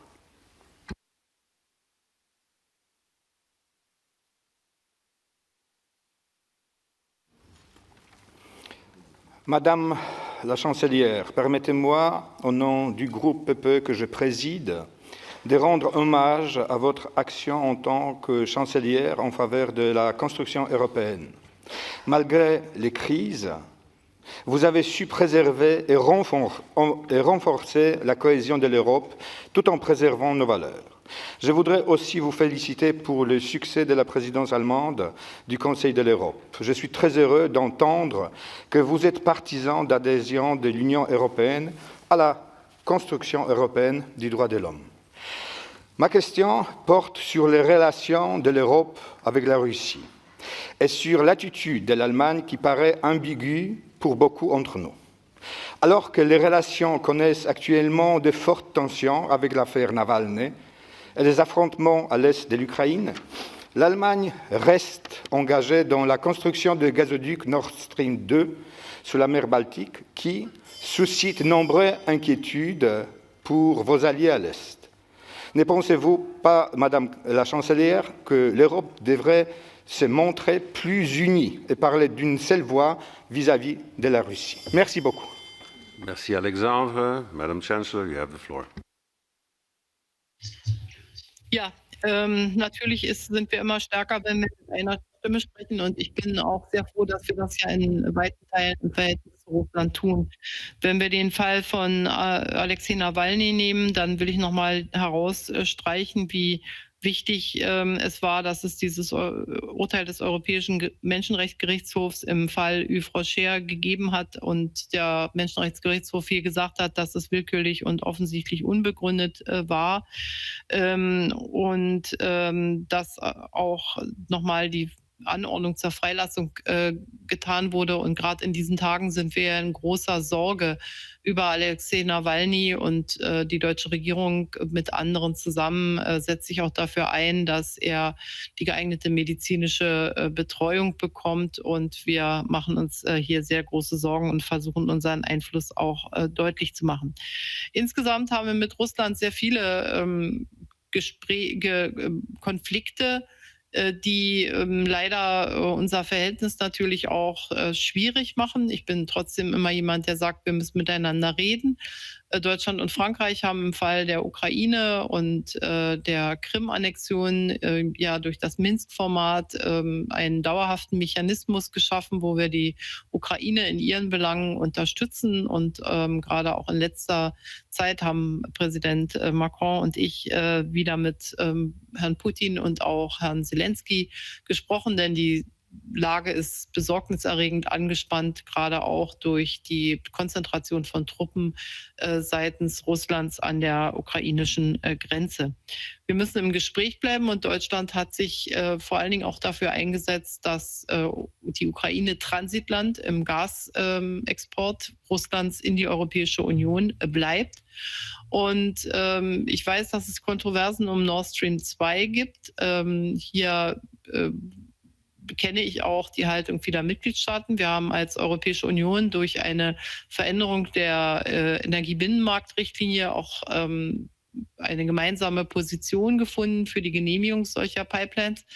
Allerdings will ich darauf hinweisen, dass nicht das Gas von Nord Stream 2, was ja noch gar nicht fließt, aber von Nord Stream 1 schlechter ist als das Gas, was durch die Ukraine fließt und das Gas, was über die Türkei aus Russland kommt. Also ich habe den Eindruck, dass wir hier vielleicht gerade bei Nord Stream 2 einen Konflikt austragen, der sehr viel breiter angelegt ist und der die Frage berührt, wie weit wollen wir mit Russland Handel treiben, gerade auch im Energiebereich. Deutschland hat sich hier für den Bau von Nord Stream 2 entschieden. Aber es ist ein politischer Kampf, den viele anders sehen. Nichtsdestotrotz möchte ich hervorheben, dass wir gemeinsame Sanktionen sowohl im Fall Nawalny als auch im Fall der Krim und der Annexion und Besetzung in den oder der Separatisten in den Gebieten von Donetsk und Lugansk immer wieder als Europäische Union vereinbart haben. Und diese Gemeinsamkeit ist für mich sehr wichtig. Also ich glaube, dass wir auch viel gemeinsames europäisches Herangehen oder EU-Herangehen an die Russland-Aktivitäten haben, was uns insgesamt stärker macht. Thank you. On va maintenant à la question d'Olivier Becht au nom de ALDE, qui sera suivi par David Blancafra on behalf of the European Conservatives. Je pense qu'Olivier est dans la salle. Hélas non. Il est alors dans sa voiture. Olivier, vous avez la parole. J'accueille le Premier ministre français dans ma circonscription. Vous m'excuserez, Madame la Chancelière. J'aurais deux questions à vous poser au nom du groupe ALDE. D'abord, je souhaiterais savoir, à l'heure où le Conseil de l'Europe lance son rapport sur le pass sanitaire Covid, quelle était votre position sur cette idée de pass sanitaire et si vous jugeriez utile que les États suivent les préconisations du Conseil de l'Europe. Enfin, après plus de 15 années de mandat au cours desquelles vous avez inscrit vos pas dans ceux des pères fondateurs, j'aurais souhaité connaître vos conseils pour le futur afin que la grande Europe reste unie. En d'autres termes, quelle coopération concrète, selon la méthode des pères fondateurs, la solidarité de fait, quoi créer pour que des États, je pense notamment à la Russie et à la Turquie, qui empruntent parfois un autre chemin, restent fidèles à nos valeurs. Je vous remercie. Merci Olivier. Madam Chancellor, you have the floor. Ja, danke schön. Erstmal herzliche Grüße an den Premierminister Frankreichs, an Herrn Castex, wenn er in Ihrem Wahlkreis kommt. Und zweitens, ja, was können wir tun? Der Europarat ist ja eine Institution, die zugegebenermaßen bei aller Wertegemeinsamkeit doch Staaten mit sehr unterschiedlicher politischer Ausprägung beheimatet. Wir haben ja verfolgt, dass gerade Frankreich sich auch sehr eingesetzt hat, dass Russland weiter Mitglied des Europarates ist in den vergangenen Jahren. Und und ich unterstütze das ja, weil wir davon geprägt sind, dass wir auch kritische Fragen miteinander diskutieren müssen. Ich habe eben das Beispiel Nawalny, das Beispiel Ostukraine genannt. Ich könnte andere nennen, aber wenn wir gar keine Gesprächskanäle mehr haben, dann wäre das, glaube ich, auch nicht richtig. Das heißt, der Europarat hat die Aufgabe, doch auch sehr unterschiedliche Meinungen und Haltungen auszuhalten. Und das prägt ihn auch. Da ist er sozusagen kontroverser, als wir das in der Europäischen Union haben, obwohl wir auch in der Europäischen Union diese Spannungen haben. Und ich plädiere dafür, wo immer möglich, doch diese Spannungen auch auszuhalten, weil sich politische Situationen natürlich auch verändern können und weil gerade in Ländern, wo die Rechtsstaatlichkeit nach unserer Meinung nicht so gut ausgeprägt ist, wir Menschen helfen können, siehe Russland, siehe Türkei auch, indem wir uns für ihre Menschenrechte einsetzen, indem wir ihnen eine Stimme geben, indem der Europäische Menschenrechtsgerichtshof seine Urteile fällt und dass dann auch sozusagen ihre Umsetzung eingeklagt wird. Aber das Spektrum politischer Meinungen ist breit und vielleicht ist es in den letzten Jahren sogar auch noch breiter geworden. 1989, 90 hat man sicherlich hier die Hoffnung gehabt, dass wir mehr zusammenrücken. Und jetzt haben wir gerade eine Zeit, in der das manchmal auch auseinandergeht. Ich plädiere trotzdem dafür, diese Spannungen auszuhalten und danke allen Mitgliedern auch der Parlamentarischen Versammlung, dass sie das tun. Thank you, Madam Chancellor. We do not have a connection with Lord Blencathra, as I understand, so we move to Georgios Katroukalos on behalf of the United Left. Do we have Georgios online? Yes. Georgios, you have the floor.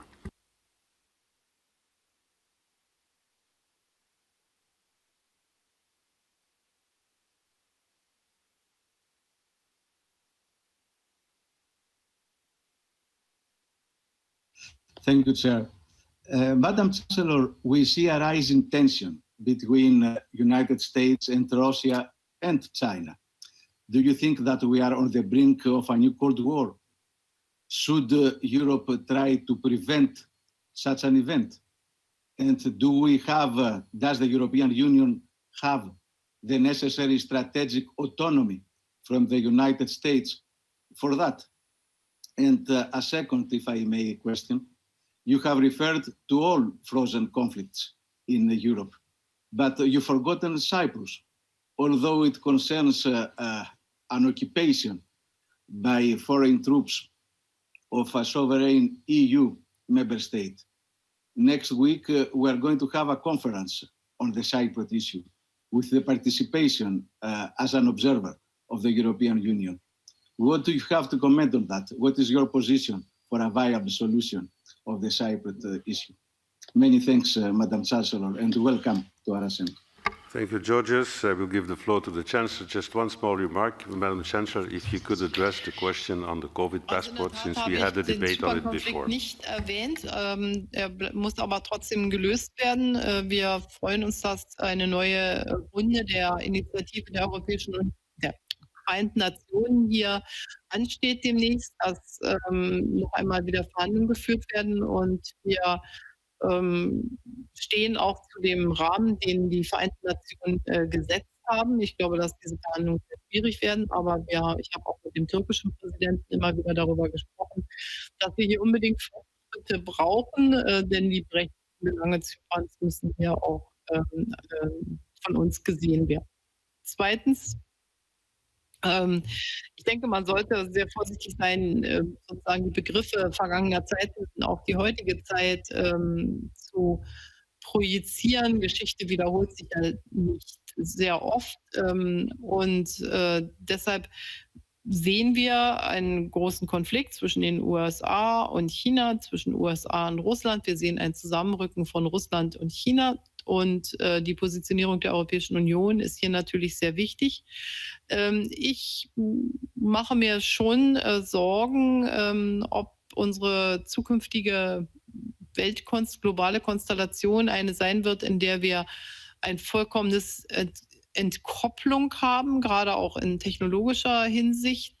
Wenn man sieht, wie doch unser Leben durch die Digitalisierung, 5G, 6G, Internet der Dinge geprägt ist, dann stellt sich die Frage, wenn wir hier keine gemeinsamen Standards, keine gemeinsamen Sicherheitserwartungen haben, wie sich die Welt dann doch in einem eigentlich gemeinsamen Raum des Internets aufspaltet in verschiedene Räume der Digitalisierung.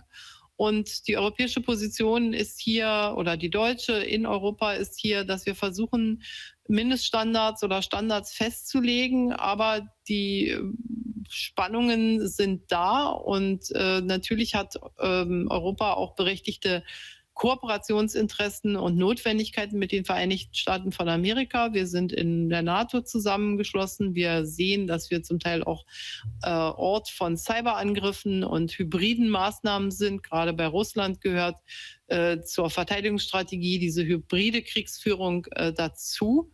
Und da darf man nicht naiv sein. Und deshalb wird es uns in den nächsten Jahren noch sehr intensiv beschäftigen. Inwieweit können wir zusammenarbeiten bei den großen globalen Fragen? Ich persönlich befürworte den Multilateralismus, starke internationale Organisationen wie zum Beispiel die WTO und andere, die auch bestimmte Standards festlegen können. Möchte nicht diese Entkopplung, aber die Tendenzen sehe ich schon und hier wird Europa vor allen Dingen nur dann einen wichtigen Beitrag leisten können, wenn die Europäische Union geschlossen ist in dieser Frage und da haben wir manchmal dran zu arbeiten. Thank you. We will now go back to Lord Blencathra. Madam Chancellor, if I may recall the question of Olivier Becht concerning the COVID passport, if you would have a reflection on that, since we had a debate on the issue before you were with us. Now we go to Lord Blencathra. I hope he is online.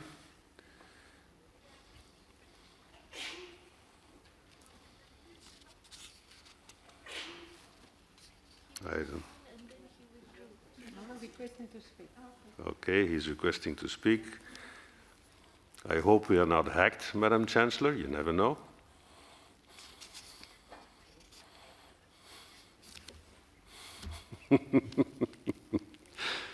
David, where are you?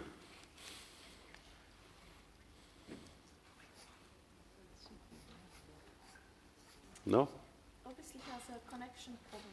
Okay, so apparently we got a connection problem with the UK. So we will move on with the next 5 questions. If in the meantime we've got Lord Blencathra back on board, we will give him the floor. The next 5 questions that I will group, Madam Chancellor, are the ones from Nicole Triss, Fiona O'Loughlin, Alexei Goncharenko, Laura Castel, and Petra Bay. We'll take 5 at once, and then please, you can have the floor and answer to the elements within the questions, and I recall also the issue of the COVID passport. Je démarre avec la première sur ma liste, la chef de délégation française, Nicole Triss, vous avez la parole. Merci, Monsieur le Président. Madame la Chancelière, permettez-moi tout d'abord, au nom de la délégation française, de saluer votre engagement européen qui est profond, sincère et déterminant. Première femme à accéder à la chancellerie fédérale, vous avez occupé les plus hautes fonctions politiques au sein de votre parti, puis du gouvernement allemand. Pour beaucoup de femmes, vous êtes un exemple, pour beaucoup de femmes désirant s'engager en politique. Vous le savez, au sein de l'Assemblée parlementaire du Conseil de l'Europe, nous aussi, nous sommes attachés à l'amélioration de la place et du rôle des femmes en politique, mais bien des plafonds de verre et des résistances subsistent encore. Du fait de votre expérience, quels conseils, quelles propositions pourriez-vous faire pour favoriser cette émancipation féminine sur le plan politique dans l'exercice des responsabilités sur l'ensemble de nos continents, de notre continent. Et je rappelle la question qui avait été posée par mon collègue Olivier Becht sur le passeport sanitaire. J'aimerais avoir aussi votre analyse et votre réflexion. Merci. We now have the second question in our list, which is by Fiona O'Loughlin. Fiona, you have the floor.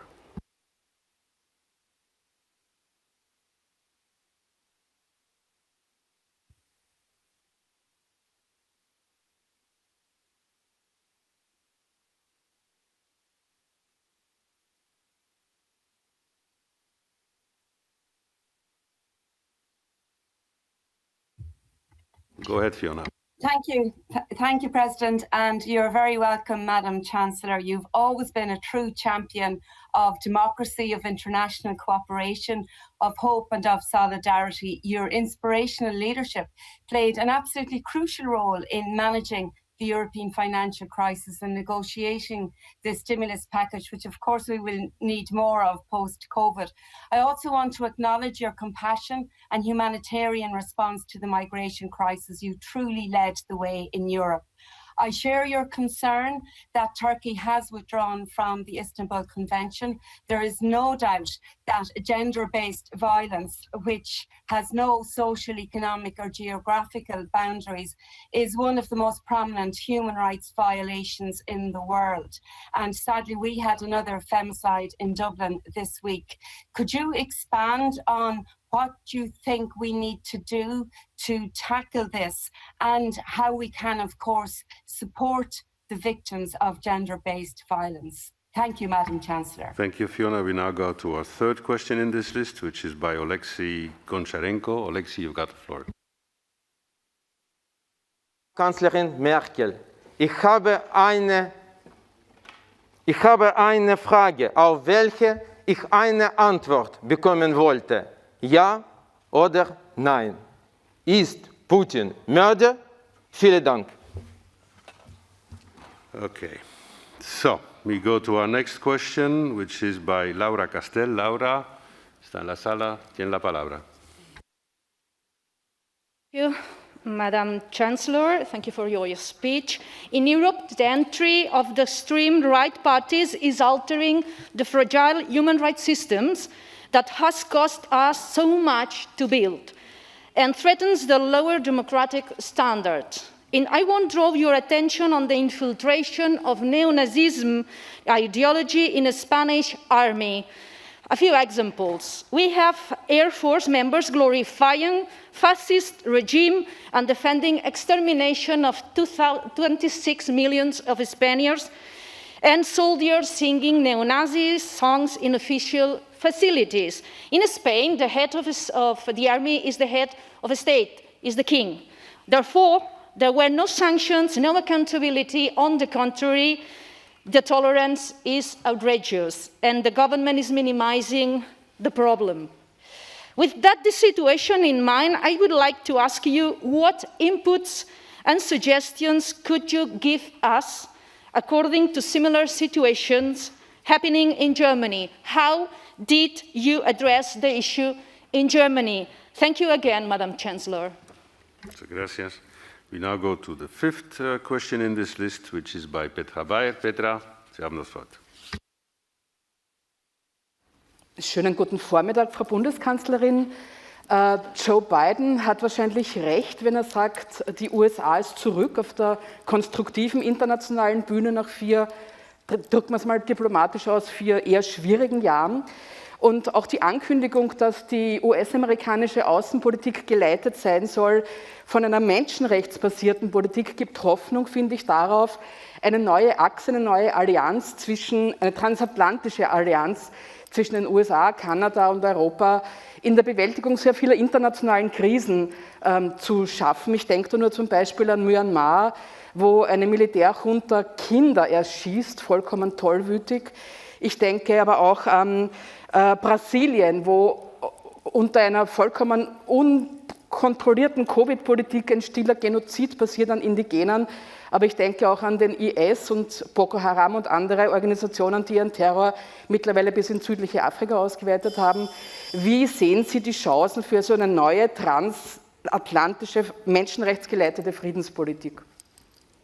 Thank you, Petra. Before giving the floor to the Chancellor, may I recall that we all have some common rules of decent speeches in this House. So may I call on everyone, also to Mr. Gotsarenko, please, to stick to this normal decency between colleagues. Madam Chancellor, you have the floor.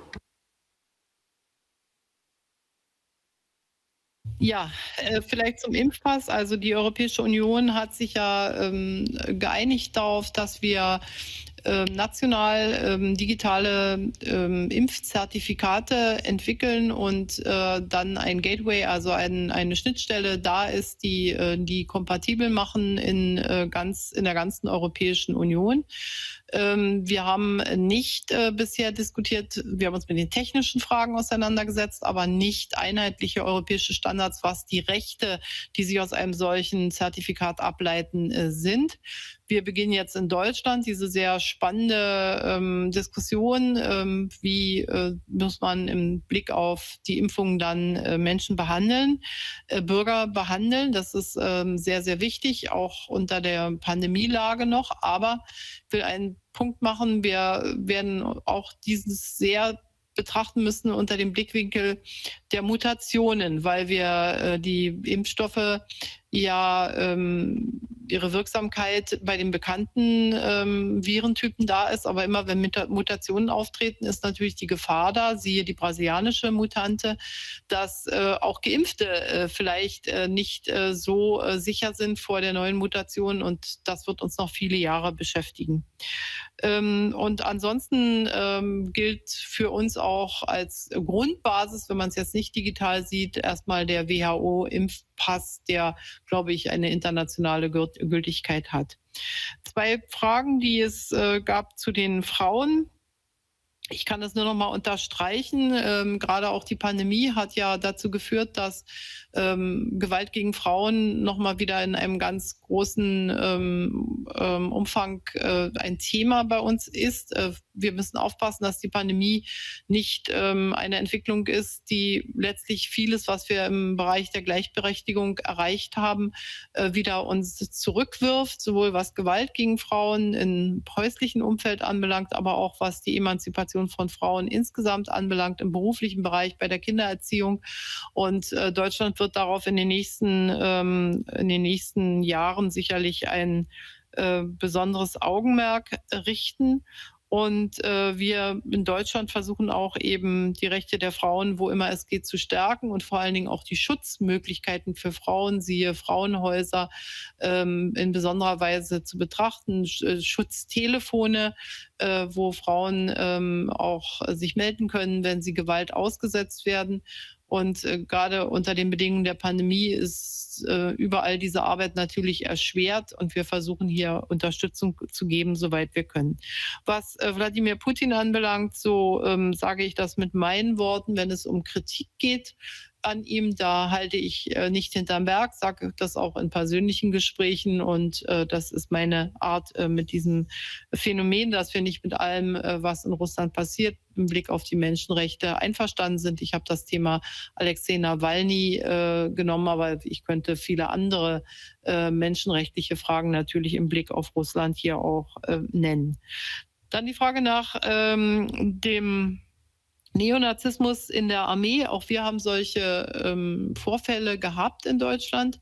Und dort ist es ganz, ganz wichtig, dass entschlossenste Aufklärung betrieben wird, dass die Dinge transparent gemacht werden und dass sie auch öffentlich gemacht werden. Und für uns in der Bundeswehr ist es sehr, sehr wichtig, dass sozusagen, wir nennen das den Umgang in der Bundeswehr in Deutschland das Prinzip der inneren Führung. Das heißt also, dass alle Dienstgrade sozusagen nicht nur militärisch geschult sind, sondern auch politisch in der Lage sind, mit den Soldatinnen und Soldaten zu reden und für die demokratischen Prinzipien zu werben. Das heißt also auf der einen Seite Härte gegenüber Extremismus jeder Art, insbesondere auch Rechtsextremismus, auf der anderen Seite aber auch politische Aufklärung, politische Arbeit. Soldaten sind Bürger in Uniform und sie müssen sozusagen sich zu den demokratischen Grundwerten des Landes bekennen. Die Frage nach der neuen transatlantischen Partnerschaft, ja, hier gibt es sehr viele Berührungspunkte und Möglichkeiten des gemeinsamen Agierens. Sie haben gleich sozusagen einen großen Teil der weltweiten Konflikte aufgezählt. Wir können natürlich nicht alles auf einmal anpacken, aber wir hoffen auf eine sehr konstruktive Zusammenarbeit beim Kampf gegen den islamistischen Terrorismus, bei der Frage des Umgangs mit Syrien, bei der Lösung der Libyen-Krise, bei natürlich solchen Fragen wie Myanmar. Jetzt in dieser Woche wird es eine große Klimakonferenz geben, die Joe Biden initiiert hat, also Zusammenarbeit im Bereich des Klimas. Hier auch bei allen Gegensätzen unter Einbeziehung von China und Russland. Und insofern ist die Agenda voll. Die Aufgaben, das hat man schon aus Ihrer Frage gemerkt, sind umfassend. Und so werden wir Schritt für Schritt jetzt mit den Vereinigten Staaten von Amerika unsere Positionen abgleichen. Es gibt sicherlich auch einige unterschiedliche Herangehensweisen. Ich will aber an einem Punkt noch sagen, wo wir im Augenblick sehr eng arbeiten, dass wir versuchen, das iranische Nuklearabkommen wieder sozusagen zum Leben zu erwecken. Und das ist eine sehr gute Nachricht, dass wir das jetzt wieder gemeinsam mit den Vereinigten Staaten von Amerika tun können. Thank you. We will now try to have Lord Blanchard back online on behalf of the European Conservatives. He is. Okay, there we got. Let's hope it works. Good morning. David, you've got the floor. Hi. Good morning. I am so sorry I'm having problems connecting the United Kingdom to Europe this morning. I assure you it's nothing to do with Brexit. Chancellor, you have 15 years of experience as a world leader. Which country do you consider a greater threat to world peace and our Western democratic way of life? Is it Russia under President Putin or China under President Xi? And what should NATO do about it? Thank you. Thank you, David. Madam Chancellor. Bitte, ich habe eben ein bisschen die eine Frage nicht vollständig beantwortet. Es sollte ja sagen, was ist meine Erfahrung gegen die gläserne Decke und Frauen und Karrieren. Ich denke, wir brauchen doch sehr bewusste Förderung von Frauen, auch durch rechtliche Maßstäbe. Ich habe viele Jahre meines Lebens auf Freiwilligkeit gesetzt, aber ich muss ganz offen zugeben, dass es sich doch dann als notwendig erwiesen hat, in Deutschland zum Beispiel in Wirtschaftsunternehmen, in Aufsichtsräten oder Vorständen auch gesetzlich zu regeln, dass Frauen dort mit dabei sind. Und siehe da, immer wenn solche gesetzliche Regelung da ist, gibt es genug Frauen, die das auch ausfüllen können. Sie sind dann wieder Rollenmodelle und Vorbilder für andere. Und diesen Weg müssen wir noch weiter gehen. Aber jetzt zu Ihrer Frage, zu der größten Bedrohung der Welt. Das ist jetzt so eine etwas schwierige Frage. Ich will es vielleicht sagen, was mir auffällt, ist, dass es eine Tendenz gibt, und das ist aus meiner Sicht historisch auch schon öfter vorgekommen, dass so nach 70 Jahren, wo unsere Institutionen alle 70 Jahre lang jetzt bestehen, also nach mehr als einer Generation, zum Beispiel jetzt die Zeit, in der wir kaum noch Zeitzeugen aus dem Zweiten Weltkrieg, aus der Zeit des Nationalsozialismus, des Holocaust haben, dass in dieser Situation Institutionen, die als Lehre aus diesen schrecklichen Vorkommnissen geschaffen wurden, stärker in Frage gestellt werden, als das in den Jahrzehnten davor war. Und die Unvollkommenheit dieser Institutionen, ob das die Vereinten Nationen sind, ob das andere multilaterale Institutionen sind, diese Unvollkommenheit sehr stark in den Vordergrund gestellt wird und dadurch diese Institutionen geschwächt werden, ohne dass man neue, bessere Institutionen hat.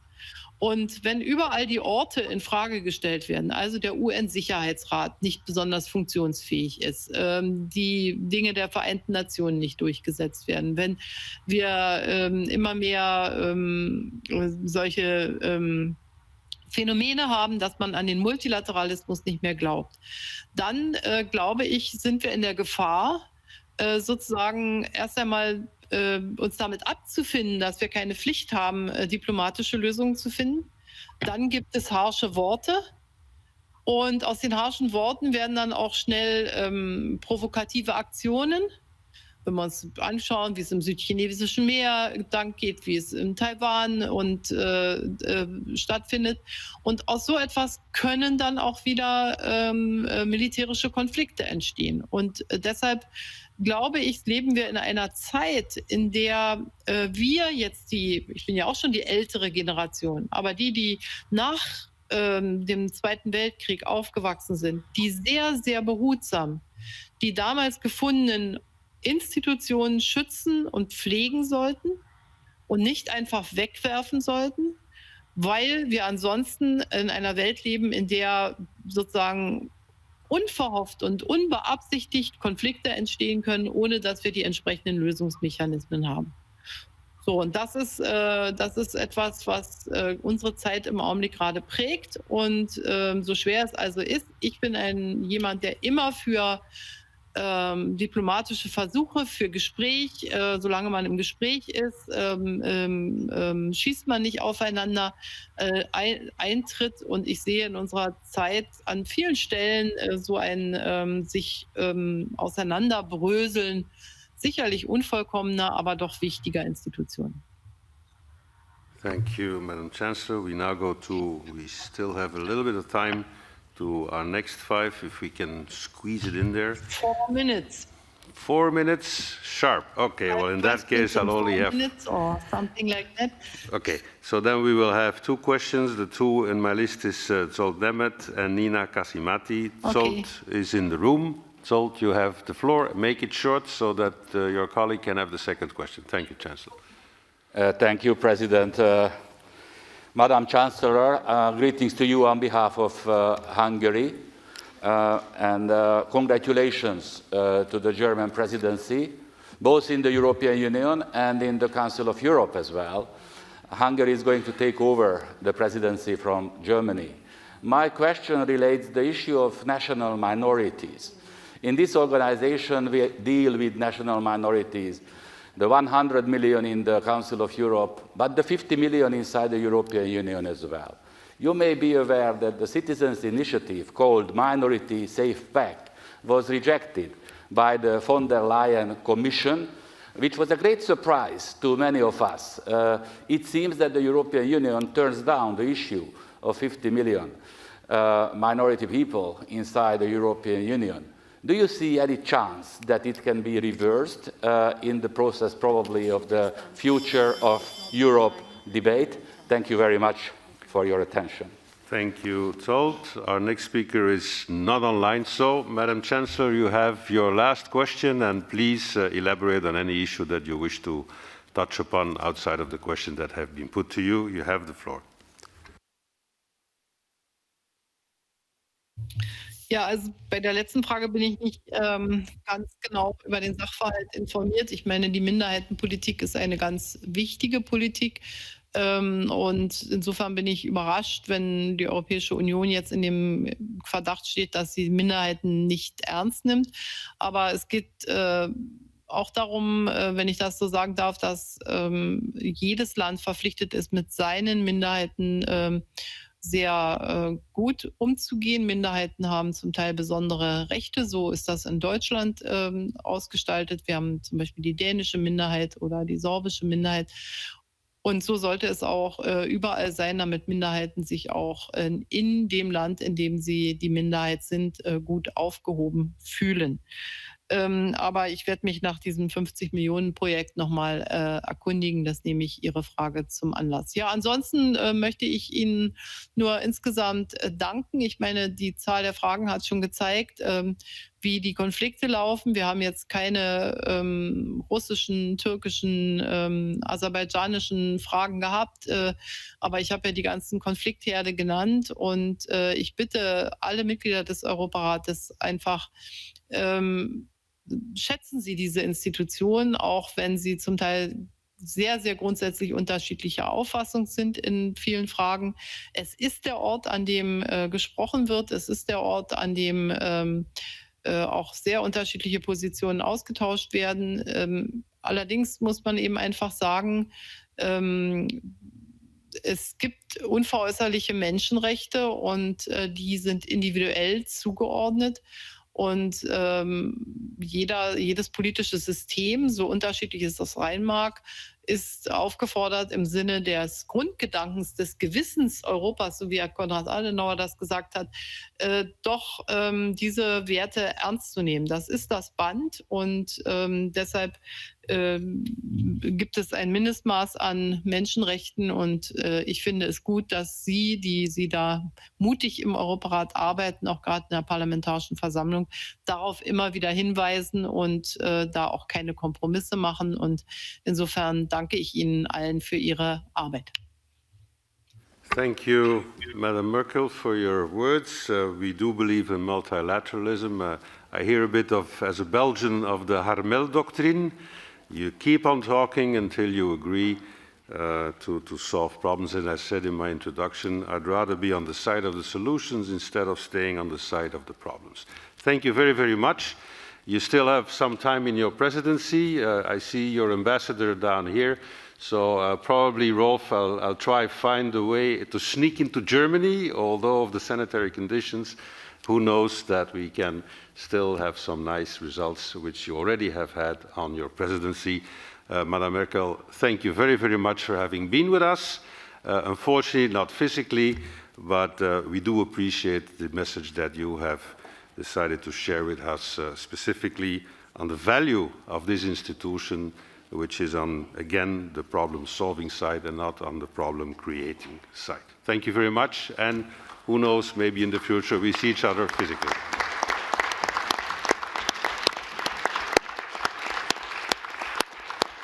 Ja, danke schön und herzliche Grüße.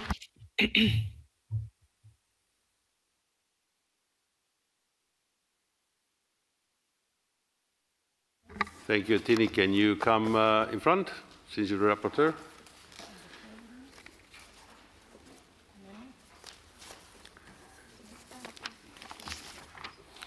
Let's try to function as, between brackets, normal as physically possible. Thank you. Yeah. Where is Pavel? Pavel, come on, guy, you have to be here too.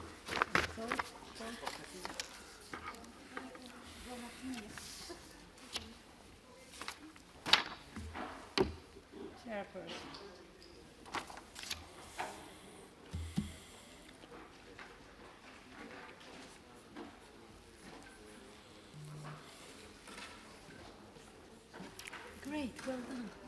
Doing one more, huh?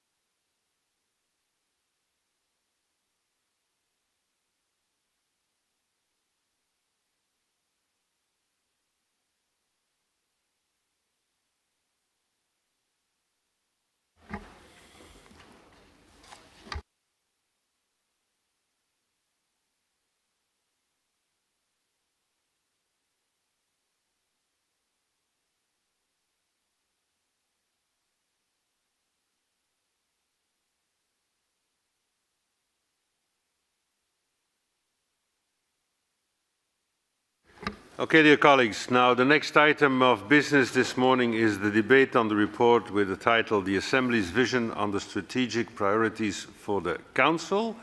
It will be presented by Mr. Tini Cox on behalf of the Committee on Political Affairs and Democracy. Thank you, Madam Secretary General, to be with us for this debate, since it is a little bit interlinked in the institution. This debate must conclude at the latest at 1 o'clock. And then in the beginning of the afternoon, we will address the amendments in a swift way.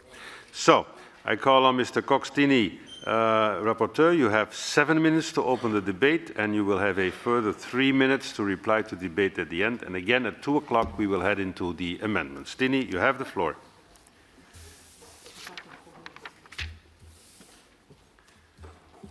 Mr. President, next month, the Committee of Ministers will consider the strategic framework for the Council of Europe.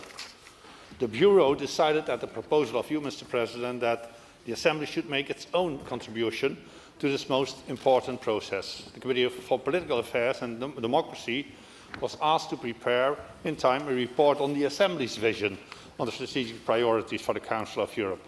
The committee granted me the honour to prepare this report, which I am happy to present today to the Assembly.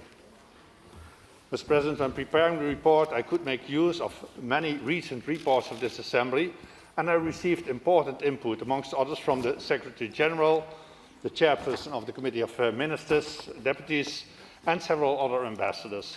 The members of the Political Affairs Committee, the Committee Secretariat, and our Secretary-General of the Assembly provided me with great support to present this report today to you. Mr. President, to begin with, it is obvious that all strategic options that we propose must contribute to fulfilling the statutory goal of the Council of Europe as enshrined in its 1949 Founding Act that says to achieve a greater unity between its members for the purpose of safeguarding and realising the ideals and principles which are their common heritage and facilitating their economic and social progress, Article 1 of our statute. The Council of Europe's overall priority, therefore, should be, in these challenging and sometimes dangerous times, to remain the pillar of democratic security and genuine multilateralism in Europe and preserve its identity as an independent forum for political dialogue and cooperation. Related to this, Mr. President, the Council of Europe's unique conventional system, with the European Convention on Human Rights and the European Social Charter at its core, must be further enhanced and upheld by designing new instruments to respond to emerging challenges. The implementation of the Convention on Human Rights in all Member States must remain the top priority for the Council of Europe. Accession of the European Union to the Convention will surely strengthen the relevance of the Council of Europe and the Convention, as Chancellor Merkel just said, and should therefore be a priority as well. Later today, the President of the European Parliament will address us and tell us how much a priority this accession is to his Parliament. Mr. President, in the context of the ongoing COVID-19 pandemic, the Council of Europe must rise more than ever to social challenges currently facing the peoples of our continent. Therefore, the Council of Europe needs a stronger emphasis on the protection of social and economic rights. The Council of Europe must also continue to promote genuine equality and respect of human dignity, and in combating discrimination on any ground. Groundbreaking conventions, such as the Convention on the Prevention and Combating Violence Against Women and Domestic Violence, have already become global gold standards. Now their efficient implementation must be a key priority for us. The Assembly already shared the conclusion in the Athens Declaration of our Ministers of Foreign Affairs that life and well-being on our planet is contingent on humanity's collective capacity to guarantee both human rights and a healthy environment for the future generations. Now, Mr. President, it is of high importance to work towards new legal instruments aimed at ensuring the right to safe, healthy and sustainable environment for present and future generations. I'm looking forward to our June part session when our Assembly will debate a whole range of reports on this important topic. The paramount importance of the United Nations development goals demands improvement of our cooperation between the United Nations and the Council of Europe. In June, the Secretary-General of the United Nations will address this Assembly at the invitation of you, Mr. President. New technologies, in particular artificial intelligence, may have a negative effect on human rights, the rule of law and democracy. Therefore, the Council of Europe should use its strategic position to provide the necessary guidance and support for creating a global regulatory framework for artificial intelligence. The Council of Europe should also give priority to strengthening the role of civil society organisations and national human rights institutions in its work, with specific emphasis on engaging with the young people and the children. Mr. President, the Council of Europe must continue its search for common responses to societal challenges, problems challenging the rule of law, notably corruption, money laundering, terrorism and violent extremism, by means of effective implementation of relevant legal instruments and mechanisms, or by establishing new ones, if appropriate. Monitoring of Member States' obligations and commitments constitutes a very important means of ensuring through cooperative action that all Member States comply with their duties. However, many simultaneous monitoring procedures by various institutions and bodies may lead to a monitoring fatigue. Therefore, a more structured coordination in the Council of Europe is needed between all monitoring activities, as well as coordinating its monitoring activities with the other international organizations in order to achieve more synergy, avoid unnecessary duplication, and alleviate the reported burden for member states. Mr. President, in its cooperation with other multinational organizations, the Council of Europe should engage in promoting the global outreach of its legal instruments, many of which have played already a pioneering role. Both the Assembly and our national parliaments should strengthen our contribution as guarantors of our organization's core values. Finally, Mr. President, in order to ensure that strategic relevance of our organization, there has to be an effective synergy between its two organs, the Parliamentary Assembly and the Committee of Ministers.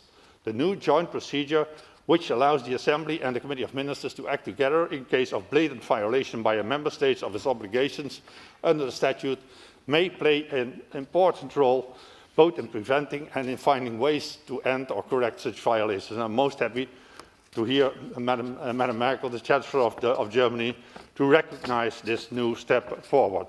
To conclude, Mr. President, the Political Affairs Committee supported the proposal that I made with a large majority. I hope the Assembly will do the same, so that our voice on strategic priorities will be well heard by the Committee of Ministers. Thank you very much, and looking forward to your interventions.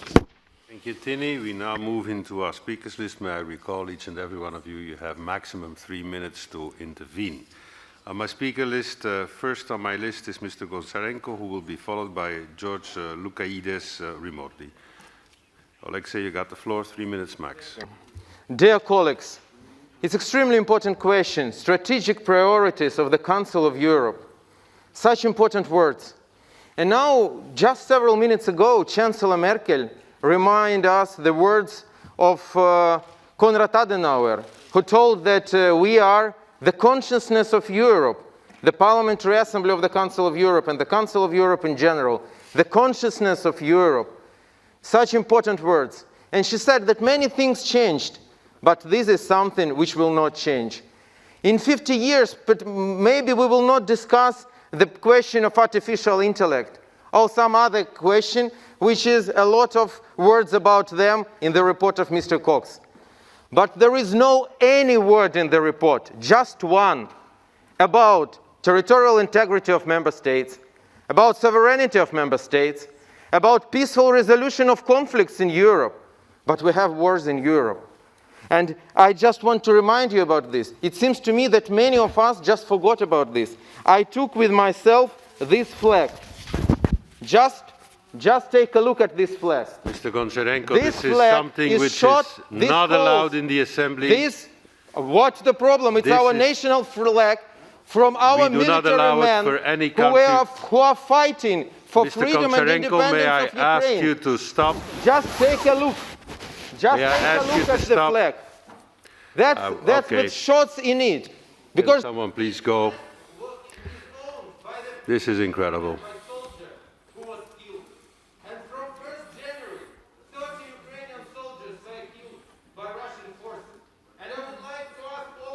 We'll just put the mic on.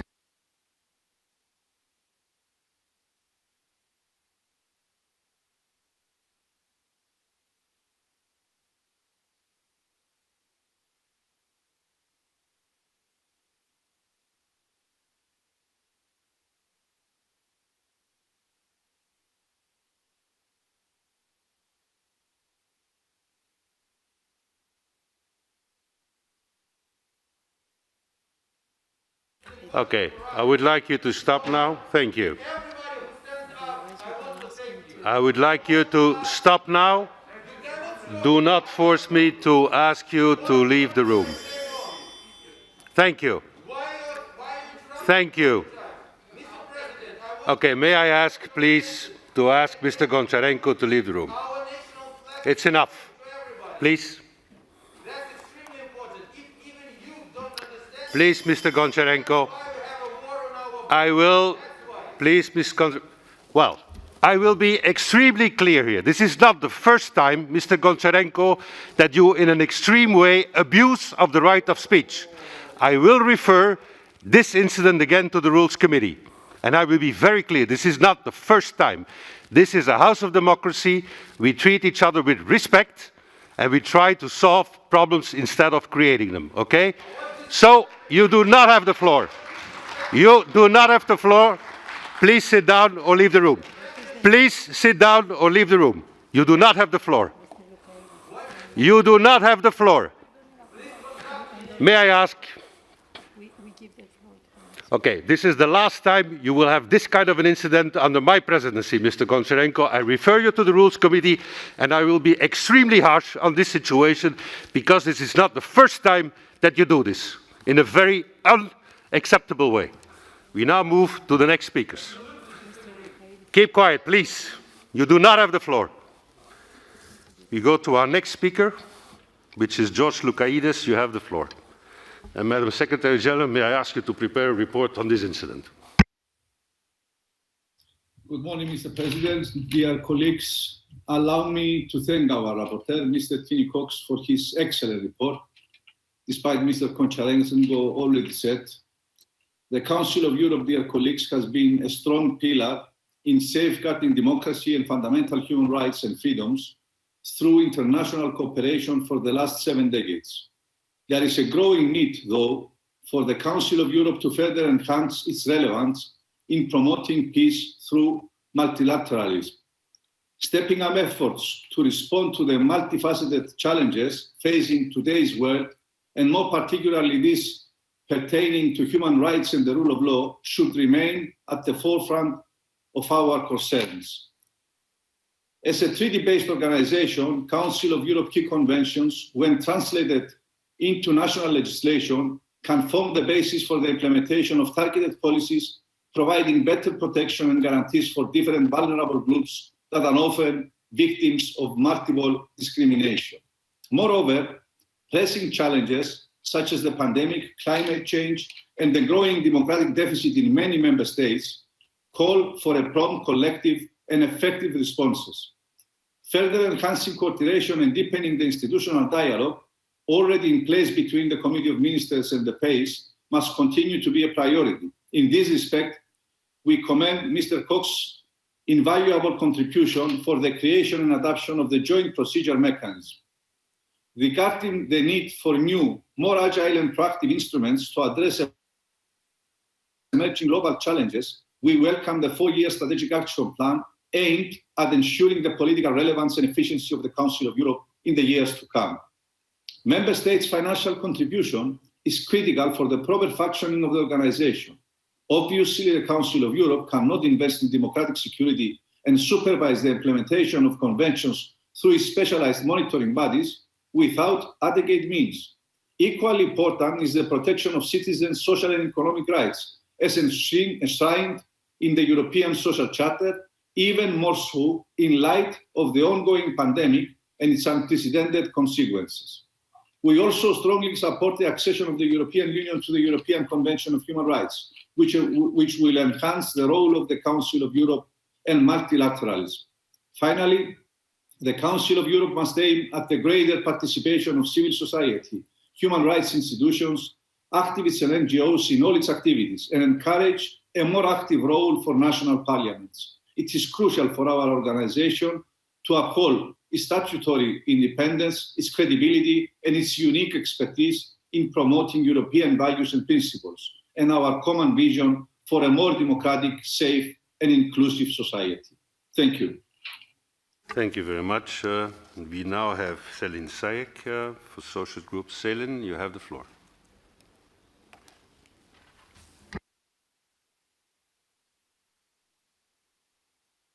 I salute everybody on behalf of the Socialists, Democrats and Greens group. Freedom House 2021 report reveals the ongoing democratic recession. It shows that global freedom has been declining for the 15th consecutive year. The World Justice Project's Rule of Law Index 2020 shows a similar backslide in rule of law. Globally, more countries declined than improved in the rule of law score for the 3rd consecutive year. Clearly, we stand at a historical crossroad, a crossroad where the very principles regarding our organization's existence are challenged by various political actors including our organization's very own members? Will our organization revamp itself back into the pioneering role of truly being the guarantor of human rights, democracy, and the rule of law? Or will it allow for the erosion in these very principles that gnaw away the core of the organization? At such a time when the very core of the organization is under attack, any strategic vision for the Council of Europe has to focus on building up institutional resilience. And this requires strengthening the already existing instruments we have in hand. We have achieved protection of both first and second generation rights with the European Convention of Human Rights and the European Social Charter. Now is time for the third generation rights of solidarity. We need to catch up with the tail and be the tailwind with our new conventions, the right to a healthy environment, the right to benefit from artificial intelligence. And clearly what makes this system invaluable is the groundbreaking conventional system that is legally binding. As such, any challenges from member states to the implementation of conventions and even to the existence of the conventions becomes an existentialist question for this organization. How will the Council of Europe respond to this existentialist challenge? The guiding principle, I think, in answering this question should be sticking to our value-based political will. Avoid shifting into short-termist transactionalist policy frameworks, not politically negotiating court judgments, not negotiating the lives of refugees, not negotiating on the core principles that make up this very organization.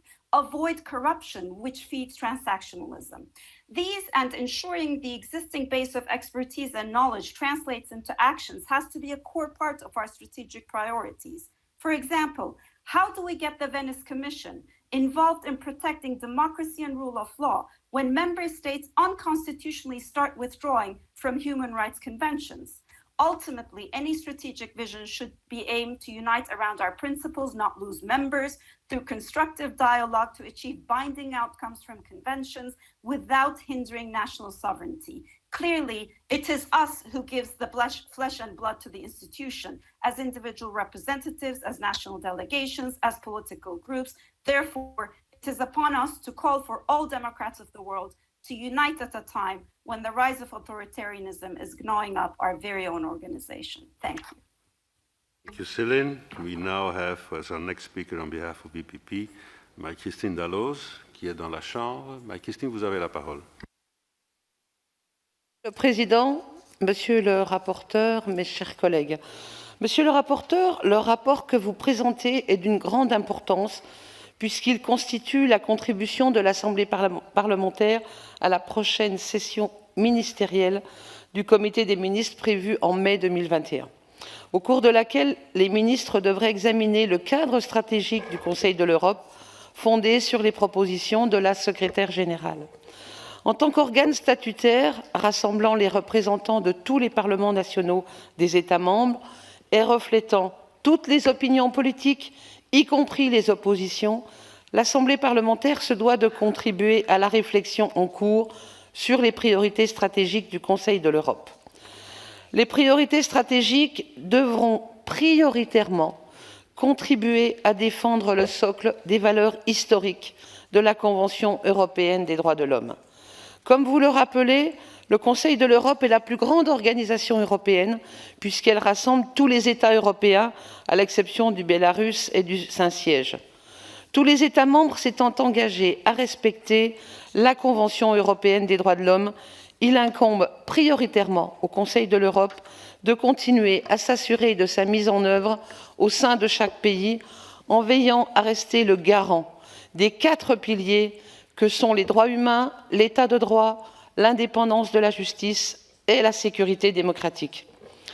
L'adhésion de l'Union européenne à la Convention européenne des droits de l'homme doit continuer à figurer comme une priorité stratégique du Conseil de l'Europe. Les procédures de suivi sont nécessaires pour s'assurer du respect des obligations des États membres, mais entraînent parfois une impression de sanction ou un sentiment de lassitude. Vous proposez une meilleure coordination de ces procédures. Cela me semble être une évolution souhaitable. Je suggère également qu'un cadre plus structuré et plus transparent soit mis en place afin d'écarter toute demande de procédure reposant sur des motivations purement politiques. Au cours des 70 ans d'existence, le Conseil de l'Europe s'est doté d'un système conventionnel juridiquement contraignant unique. constitué de plus de 220 conventions. Je ne vais pas toutes les rappeler, mais certains textes tels que la Convention sur la lutte contre la traite des êtres humains, la Convention sur la protection des enfants contre l'exploitation et les abus sexuels, ou encore la Convention sur la prévention de la lutte contre la violence à l'égard des femmes et la violence domestique, ont acquis un statut de référence mondiale et leur mise en œuvre effective doit rester une priorité absolue. D'autant que, comme l'illustre malheureusement le retrait annoncé de la Turquie de la Convention d'Istanbul, rien n'est jamais acquis. Je salue, comme vous, l'importance de la nouvelle procédure conjointe. Mais j'attire votre attention sur le fait qu'il faut veiller à ne pas trop contraindre les acteurs économiques, car cela risquerait de fragiliser l'ensemble de l'écosystème. Vous voulez mettre en avant l'accent sur la protection des droits économiques et sociaux. Attention de ne pas fragiliser l'écosystème. L'adaptation aux nouveaux défis est une nécessité. La remise en cause de toute notre organisation économique ne l'est pas par rapport à votre environnement sûr, sain et durable.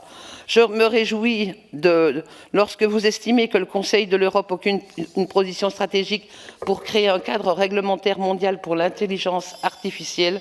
C'est nécessaire pour prévenir toute dérive. Pour conclure, je vous remercie pour tout ce travail que vous avez effectué, qui me semble tout à fait nécessaire. Merci, Monsieur le Président. Merci, Marie-Christine. We now go to our next speaker on behalf of the groups. I've got Yevgenia Kravchuk on behalf of ALDE. Yevgenia, you've got the floor. Thank you. Dear Rapporteur, dear Assembly members, I congratulate Mr. Cox on his work and topic chosen. The comprehensive human rights challenges of the current world are very clearly emerging in relation to environment and digital transformations. That is why it is very important to stick to the fundamentals of the Council of Europe, which has to contain enough flexibility to address mentioned environment and digital transformations and newly emerging challenges. The flexibility is the precondition to tackle these rising concerns.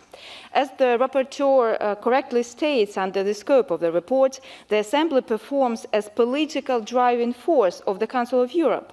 To be a driving force, the Assembly has to look and move in one direction: sustainable peace, protection of human rights, and the rule of law. That is hardly possible when the Member States are in open and ongoing military conflicts.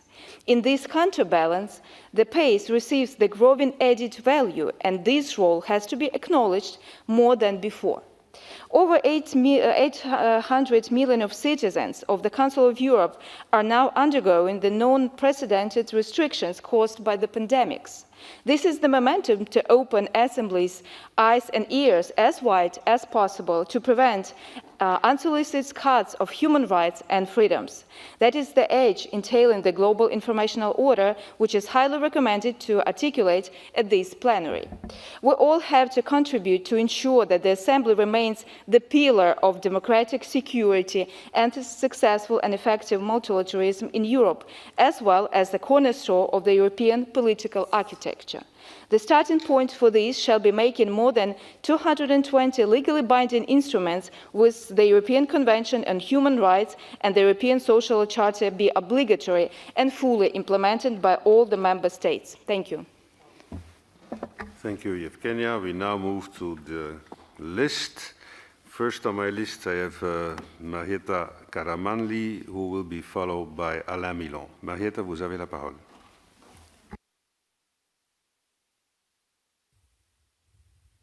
Merci, mes chers collègues. Je les salue de France. Notre discussion porte sur les priorités stratégiques du Conseil de l'Europe pour les toutes prochaines années. Le rapport de notre collègue Tini Cox, c'est un rapport important qui constitue à l'évidence deux cadres structurants. Trois observations que je souhaitais donc partager avec vous. La première, c'est le rappel de ce qu'est la raison d'être du Conseil de l'Europe, c'est-à-dire un espace de discussion, si ce n'est consensuel, du moins porté par l'idée d'une synthèse raisonnable en faveur des libertés, un espace d'élaboration du droit en démocratie et d'amélioration des droits des personnes dans un espace géographique donné qui soit une référence dans le monde, un espace d'inspiration pour la démocratie aussi, pour d'autres États et pour d'autres organisations internationales. Et cela suppose de défendre et de promouvoir ce que sont nos avantages comparés, pour parler comme les économistes, à savoir la promotion d'un corpus de textes de droit où les États et le gouvernement acceptent de voir leur pouvoir limité et les droits des personnes évoluer et portés par l'idée de justice. Ma deuxième observation porte sur le contexte dans lequel ces organisations sont définies. Certes, le rapport l'évoque, mais c'est une donnée nouvelle et disruptive. La pandémie de la Covid-19, loin d'être vaincue, a changé les vies de nos citoyens et modifie donc le fonctionnement de nos institutions démocratiques partout. Les libertés d'aller et venir, de se réunir et de commencer d'accepter ou non certains soins, le droit d'accéder à l'école, de travailler, ont été mis en question au nom d'une finalité suprême, acceptable, à savoir se protéger et protéger les autres, mais néanmoins, on le sait, l'expérience, bien des limitations des droits acceptés en temps de crise restent après. Donc la question des expertises venant à l'appui des décisions prises pendant la crise suscite bien des interrogations et à ce titre, le Conseil devra continuer à suivre de près l'impact de la crise sanitaire actuelle ainsi que d'éventuelles crises futures et leurs effets sur les piliers du système démocratique, y compris le fonctionnement des parlements. Tout cela renvoie donc à la question des droits sociaux sur laquelle le rapporteur insiste. Enfin, je parlerai, je dirais, des libertés sociales. Ce sera ma dernière observation parce que partout la question de l'égalité réelle est désormais concurrencée par celle des identités qui la supplantent parfois et recèlent souvent l'idée que toutes les femmes et tous les hommes n'ont peut-être pas les mêmes droits et que la solidarité n'est pas automatique. Donc à ce titre, il convient de rappeler la priorité que le Conseil doit donner aux droits des migrants confrontés à la guerre, à la persécution, aux inégalités économiques et climatiques et nous renouveler nos idées et nos propositions dans ces domaines pour que la lutte contre les inégalités soit le socle dans lequel s'ancrent les libertés et les droits dont le Conseil est des piliers les plus éminents. Voilà ce que je voulais partager avec tous mes collègues et espérant vous voir de plus près prochainement. Merci. Merci Marietta. Nous passons maintenant la parole à Alain Milon qui sera suivi par Leonid Slutsky. Alain, vous avez la parole.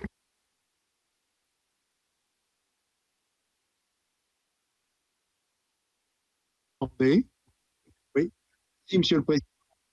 Mes chers collègues, tout membre du Conseil de l'Europe reconnaît le principe de la prééminence du droit et le principe en vertu duquel toute personne placée sous sa juridiction doit jouir des droits de l'homme et des libertés fondamentales. Il s'engage à collaborer sincèrement et activement à la poursuite de ce but. Cet extrait de l'article 3 du statut du Conseil de l'Europe oblige nos États et nous oblige collectivement. C'est un idéal exigeant qui vient parfois contrarier certaines décisions nationales. Mais quelles que soient les difficultés que nous pouvons rencontrer les uns et les autres à traduire ces principes en actions concrètes, c'est un but qui sert la démocratie et qui évidemment sert nos concitoyens. La Convention européenne des droits de l'homme est un texte de rassemblement et non un facteur de division. Les quelques 220 conventions développées sous l'égide du Conseil de l'Europe concourent à sauvegarder et à promouvoir les idéaux et les principes qui sont notre patrimoine commun. Elles favorisent le progrès économique et social des États parties, comme l'affirme l'article 1er du statut. De fait, le Conseil de l'Europe a déployé une intense activité normative internationalement reconnue. Je pense en premier lieu à la Charte sociale européenne, véritable socle minimal des droits sociaux. Je souscris à l'appel que lance notre rapporteur aux États membres qui ne l'ont pas encore fait, afin qu'ils signent ou ratifient la Charte sociale européenne révisée, ainsi que son protocole additionnel prévoyant un système de réclamation collective. Il me paraît important que le Conseil de l'Europe mette l'accent sur la protection des droits économiques et sociaux, comme le demandait le comité des ministres à Helsinki. Je pense également aux nombreuses conventions qui contribuent à promouvoir une véritable égalité et le respect de la dignité humaine, ainsi qu'à combattre les discriminations. Je souhaite à cet égard évoquer en particulier la Convention d'Istanbul, dont la Turquie a annoncé son retrait après avoir été le premier État à la ratifier. Je le regrette, car il me semble que c'est un signal très négatif qui est envoyé pas seulement vis-à-vis des travaux dans le cadre du Conseil de l'Europe, mais aussi et surtout vis-à-vis des femmes. Lutter contre la violence à l'égard des femmes et la violence domestique, c'est un objectif qui me paraît être au cœur de nos valeurs. L'égalité, l'inclusion et le respect de la dignité humaine doivent rester les priorités du Conseil de l'Europe. Je soutiendrai bien évidemment le projet de résolution qui nous est rapporté. Merci pour votre écoute.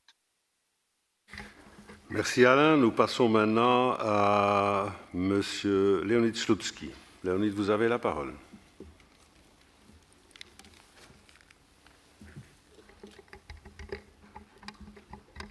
Спасибо, господин председатель. Большая честь и удовольствие выступать по этому вопросу, обсуждение которого назрело давно. Тини Кокс – один из авторитетнейших членов нашей ассамблеи. И в проекте резолюции имеется много правильных формул о глубоком и инклюзивном политическом диалоге как фундаментальной основе нашей организации.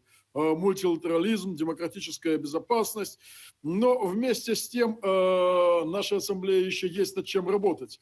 Разделительные линии, к сожалению, проводятся сегодня через процедуру мониторинга, которая была создана в 90-е годы, когда действительно шел лавинообразный рост новых государств, членов нашей ассамблеи, и необходимо было ввести процедуру, которая будет проверять соответствие новых членов ключевым принципам Совета Европы, верховенства права, демократии и правам человека. Сегодня процедура мониторинга превратилась уже во что-то чрезвычайно широкое и обсуждает любые абсолютно ситуации. По моему глубокому убеждению и моих коллег по российской делегации, давно назрела необходимость перейти от странового мониторинга к ситуационному мониторингу, который может проверять те или иные ситуации в любых странах-членах Совета Европы, а не только в так называемых новых демократиях. Таким образом, мы можем сказать, что сегодня мы должны отразить это в докладе. К сожалению, в докладе это не отражено. Из 47 стран-членов организации сегодня 20 стран в той или иной степени находятся под процедурой мониторинга, постмониторингового диалога и процедурой исполнения обязательств, вытекающих из членства в Совете Европы. Уверен, что нам в ближайшее время стоит посмотреть на трансформацию процедуры мониторинга из страновой в ситуационную. Тини Кокс упомянул в первом параграфе резолюции о первой статье устава нашей организации. Первая статья устава гласит, что целью Совета Европы, цитирую, является достижение большего единства между его членами во имя защиты идеалов и принципов, являющихся их общим достоянием. Необходимо трансформировать, дорогие коллеги, процедуру мониторинга в ближайшем будущем, если мы хотим, чтобы Совет Европы по-прежнему играл серьезную роль в формируемой именно сейчас, в эти годы, новой европейской архитектуре 21-го столетия. Я еще раз благодарю Тини Кокса за этот доклад и уверен, что нам нужно обратить самое пристальное внимание в выстраиванию европейской политической архитектуры, о которой Тини Кокс пишет в 7-м параграфе резолюции. Архитектуры, основанной на равенстве всех государств, в котором Совет Европы будет играть в этой архитектуре роль фундамента, роль краеугольного камня. Спасибо огромное. Thank you. We now move to our next speaker, ce qui est Nicole Triss, après qui on aura Naïra Zorabian de l'Arménie. Nicole, vous avez la parole. Oui, merci, Monsieur le Président. Monsieur le rapporteur, chers collègues, il est heureux, il est normal, il est légitime que notre Assemblée puisse débattre et se prononcer, elle aussi, sur sa vision des priorités du Conseil de l'Europe. Ce débat me semble d'autant plus crucial que les valeurs du Conseil de l'Europe subissent ces temps-ci de véritables coups de boutoir, nous rappelant que les progrès en faveur des droits humains ne sont jamais des acquis définitifs. J'en veux pour preuve la décision de certains États membres de revenir sur leurs engagements pris dans certaines conventions emblématiques, telles la Convention européenne des droits de l'homme ou la Convention d'Istanbul. En effet, chers collègues, la triste réalité est que le Conseil de l'Europe doit d'abord, avant même de réfléchir à de nouveaux champs d'action, s'attacher à préserver la mise en œuvre des quelques 220 conventions juridiquement contraignantes qui ont été adoptées sous son égide pour le plus grand bénéfice des 800 millions de personnes vivant sur notre continent. Le rapport de Tinny Cox souligne à juste titre que le cœur du métier, si on peut dire ça comme ça, de notre organisation reste d'actualité. Pour autant, le Conseil de l'Europe doit aussi s'adapter et se projeter dans l'avenir, et à cet égard, je souscris pleinement à ce que propose M. Cox. Le respect des droits humains, et notamment la protection des femmes et des enfants, la promotion des droits économiques et sociaux, la lutte contre les discriminations, toutes les discriminations, la prise en compte des nouveaux défis technologiques et l'affirmation du droit de nouvelle génération à vivre dans un environnement sûr, sain et durable sont autant de défis pour le Conseil de l'Europe. Mais pour rester incontournable, pour rester audible, notamment face à des organisations internationales qui se préoccupent elles aussi des droits de l'homme et de l'état de droit, il doit évoluer pour se montrer plus efficient et cohérent. De ce point de vue, les pistes proposées par la Commission des questions politiques en faveur d'une coordination plus structurée de différentes instances me semblent fondamentales, tout comme le développement des coopérations avec d'autres organisations internationales, notamment l'Union européenne. Je reste malgré tout optimiste, car le Conseil de l'Europe, qui n'a pas été épargné par les crises ces dernières années, a su s'adapter et se moderniser sans pour autant perdre son âme. De nouvelles procédures, telles celles comme pour l'enclenchement des sanctions conjointes à l'encontre d'États manquant à leurs obligations, ou encore le trialogue, ont vu le jour en quelques mois à peine. Cela démontre que, loin d'être âgé, vénérable du haut de ses 70 ans et plus d'existence, le Conseil de l'Europe reste une organisation qui se veut agile, qui se doit d'être agile et qui a toute sa place dans le monde d'aujourd'hui et de demain. Merci. Merci, Nicole.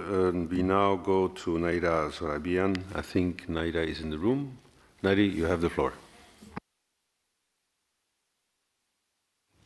Chers collègues, nous discutons d'un rapport très important, les priorités et les stratégies de notre institution. Il est un fait que ces dernières années, le Conseil de l'Europe et notre Assemblée ont connu des transformations très étranges dans les déterminations de leurs priorités. Pour moi, il est au moins déconcertant que le Conseil de l'Europe, qui semble être devenu au club anti-russe, choisisse dans tous ces derniers agendas le numéro 1 de la question de l'opposition russe Navalny. Cependant, ce qui se passe au XXIe siècle dans certains États membres du Conseil de l'Europe est tout assez effrayant. Il y a quelques jours, une exposition de cynisme sans précédent s'est ouverte à Bakou. L'exposition de boutins militaires confisqués par la côté arménienne dans la dernière guerre l'Artsakh, et il fallait voir comment Aliyev marchait fièrement à travers les casques des soldats arméniens tués. Il fallait voir comment les enfants azerbaïdjanais s'amusaient en étouffant les mannequins des soldats arméniens. La question de cette exposition fasciste à Bakou devait devenir l'une des questions prioritaires d'aujourd'hui. Chers collègues, c'est appréciable qu'aujourd'hui notre Assemblée débattra enfin la question des prisonniers de guerre arméniens. 6 mois après la guerre, nous avons des centaines de prisonniers de guerre en Azerbaïdjan, tandis que l'Azerbaïdjan refuse non seulement de fournir à la Cour européenne des droits de l'homme des informations précises sur les prisonniers de guerre arméniens, mais déclare cyniquement qu'ils ne sont pas des prisonniers de guerre, ignorant les droits internationaux. Je veux comprendre pourquoi le commissaire aux droits de l'homme du Conseil de l'Europe n'a pas encore visité les prisons de Bakou pour voir dans quelles conditions inhumaines sont détenus les prisonniers de guerre arméniens. Chers collègues, à côté de nous, les pays membres de l'Europe, l'Azerbaïdjan et la Turquie violent cyniquement les droits de l'homme. Quand Aliyev déclare qu'ils ont gagné cette guerre parce qu'ils ont élevé toute une génération de jeunes Azerbaïdjanais avec de la haine pour l'ennemi. Ces déclarations racistes et arménophobes doivent faire l'objet de la discussion de notre institution. Autrement, nous violons les valeurs fondamentales de notre organisation avec de fausses agendas. Merci. Nous passons maintenant aux prochains orateurs, qui est André Vallini sur l'écran. André, vous avez la parole.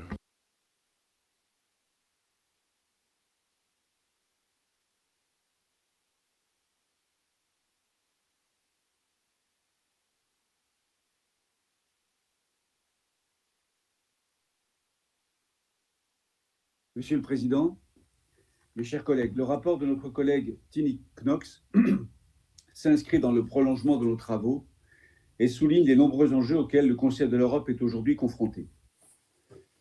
Il souligne que notre Assemblée doit rester le garant des droits humains et de l'état de droit et qu'il doit aussi favoriser le multilatéralisme effectif en Europe. C'est un programme ambitieux, d'autant plus ambitieux aujourd'hui, dans un temps de repli sur soi et de tensions exacerbées entre les États. Nous pouvons nous féliciter du fait qu'en 70 ans, le Conseil de l'Europe soit devenu l'organisation rassemblant tous les États européens, à l'exception du Bélarus et du Saint-Siège, autour de valeurs essentielles affirmées par la Convention européenne des droits de l'homme, notre texte fondateur. On peut aussi se féliciter que notre organisation ait permis la conclusion de plus de 220 conventions, cela a été rappelé avant moi, des conventions qui portent sur des sujets majeurs. Je pense évidemment à la Charte sociale européenne, mais aussi à la Convention d'Istanbul ou encore à la Convention de Budapest. Le projet de résolution souligne à juste titre les défis croissants et les menaces nouvelles qui pèsent sur la liberté d'expression et la liberté de réunion. Il a raison, ce projet, d'affirmer que le Conseil de l'Europe devra s'y attaquer en promouvant une vision contemporaine, actualisée et globale des droits humains. Mais le principal enjeu aujourd'hui pour nous, c'est la mise en œuvre de nos textes fondamentaux. Et c'est l'exécution fondamentale des arrêts de la Cour européenne des droits de l'homme. Il est essentiel que notre Assemblée le rappelle avec force à l'attention de tous ses États membres, et je pense notamment à la Russie et à la Turquie. Il est donc essentiel que l'organisation, notre organisation, dans toutes ses composantes, s'approprie et mette le cas échéant en œuvre la nouvelle procédure complémentaire conjointe qui permet aux organes statutaires d'agir de concert en cas de violation flagrante par un État membre de ses obligations. Dans ces temps troublés, le Conseil de l'Europe ne doit pas se contenter de déclarations, il doit agir et s'affirmer comme une organisation crédible et efficace. Je voterai le projet de résolution et je vous remercie. Merci. We now move to our next speaker, which is Andreas Neck, who will be followed by Oleg Voloshin. Andreas, you're in the room, you have the floor. Herr Präsident, liebe Kolleginnen und Kollegen! Die strategischen Prioritäten des Europarates müssen sich nach meiner Auffassung in 3 wesentlichen Dimensionen vollziehen und definieren. Da ist zum einen der thematische Fokus, Schutz von Menschenrechten, Sicherung von Rechtsstaatlichkeit und von pluralistischer Demokratie durch unsere Institutionen wie den Europäischen Gerichtshof für Menschenrechte, die Venedig-Kommission auf der Grundlage der Europäischen Menschenrechtskonvention, eines Herzstücks unserer Organisation und eines weltweiten Vorbilds für ein Schutzsystem für die Menschenrechte. Da ist zum Zweiten die geografische Reichweite. Für über 800 Millionen Menschen in 47 Mitgliedstaaten mit sehr unterschiedlichen Schwerpunkten, in der Europäischen Union mit neuen Herausforderungen, im westlichen Balkan, im Kaukasus mit spezifischen Herausforderungen, aber auch im Hinblick auf die großen Nachbarn Russland, Ukraine und Türkei. Und da ist drittens die parlamentarische Dimension, die für uns besonders wichtig ist. Deshalb mein besonderer Dank an Tini Cox für diesen kurzfristig entstandenen Bericht, mit dem wir ja auch unsere parlamentarische Perspektive rechtzeitig für die Beratung des Ministerkomitees im Mai einbringen wollen. Und dazu gehört eben die starke institutionelle Rolle dieser Parlamentarischen Versammlung bei der Wahl von Organen des Europarates, in der Governance, aber auch in der Umsetzung von Verfahren wie dem Monitoring und dem neu etablierten Joint Procedure. Ich habe die Ehre, dass der Ausschuss für politische Angelegenheiten mich vor kurzem zum Berichterstatter für den Bericht The Council of Europe as a Cornerstone of the European Political Architecture benannt hat. Und ich freue mich, viele dieser Dinge aufgreifen zu können und dann in diesem Bericht auch weiterzuentwickeln, um den Platz dieser Organisation in dem Konzert auch anderer internationaler Organisationen, der EU, der OSZE, der NATO und anderer in Europa zu definieren. Und ich glaube, wir wollen nicht more of the same sein und mit anderen konkurrieren, sondern wir brauchen, glaube ich, ein klares Profil und eine klare Arbeitsteilung entlang der Dimensionen von Recht, von Sicherheit und von wirtschaftlicher Prosperität. Und viele der neuen Themen und Aufgaben, die sich stellen, auch für unsere Organisation, sind in dem Bericht von Tini Cox zutreffend beschrieben. Wir können nicht alles für jeden sein, aber wir brauchen einen Fokus, der uns erlaubt, in diesem Konzert der Organisationen in Europa ein ganz spezifisches Profil zu haben und zu pflegen. Und das muss eben sowohl thematisch als auch geografisch als auch in der Stärke der parlamentarischen Dimension sich vollziehen. Dazu leistet dieser Report eine hervorragende Anregung und ich freue mich, dass wir die Diskussion über diese Themen dann auch mit meinem Report in den nächsten Monaten werden fortsetzen können. Vielen Dank. Thank you, Andreas. We now move to Oleg Voloshin, who will be followed by Zsolt Zenger. Oleg, you have the floor.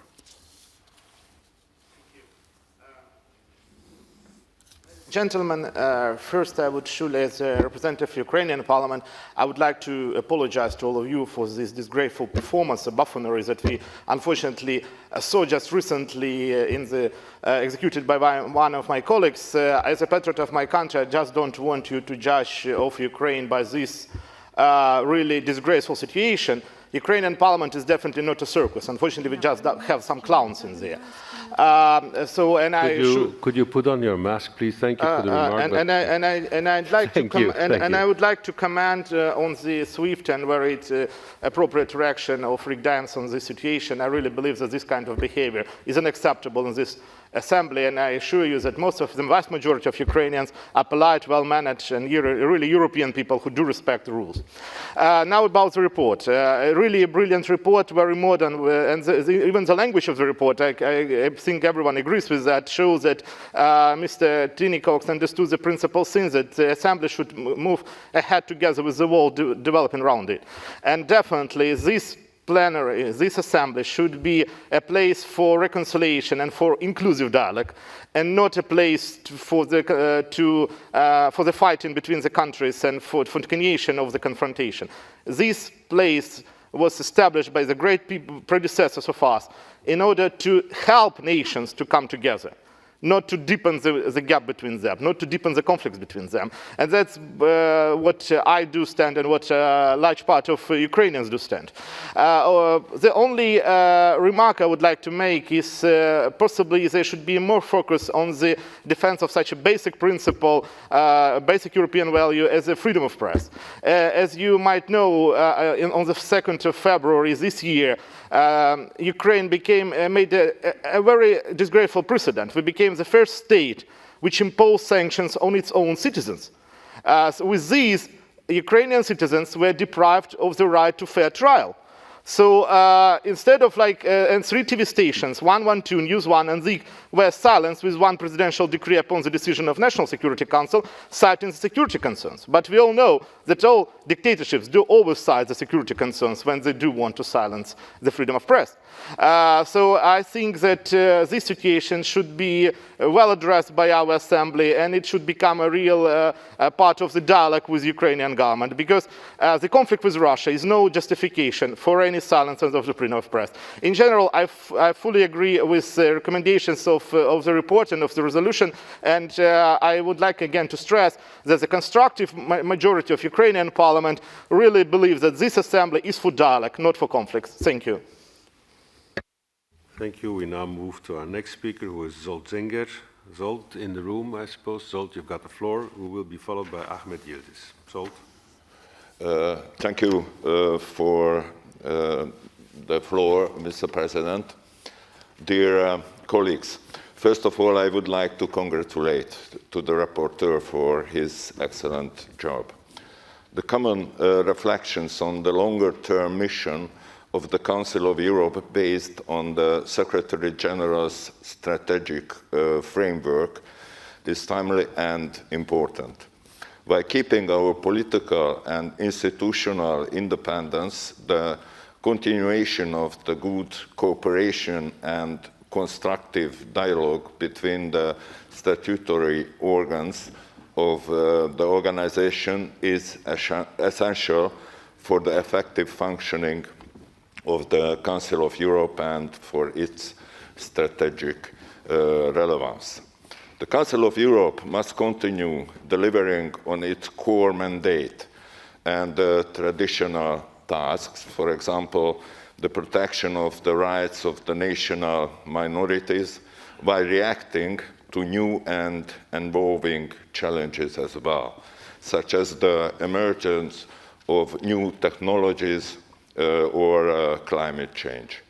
Therefore, stability, predictability and continuity on the one hand, and flexibility on the other is needed to be able to adapt to the changing realities.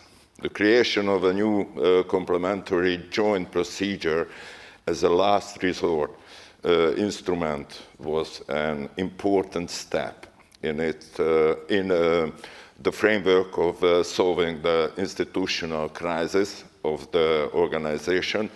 Nevertheless, the Council of Europe must remain a pan-European forum for dialogue and cooperation among its 47 member states and beyond.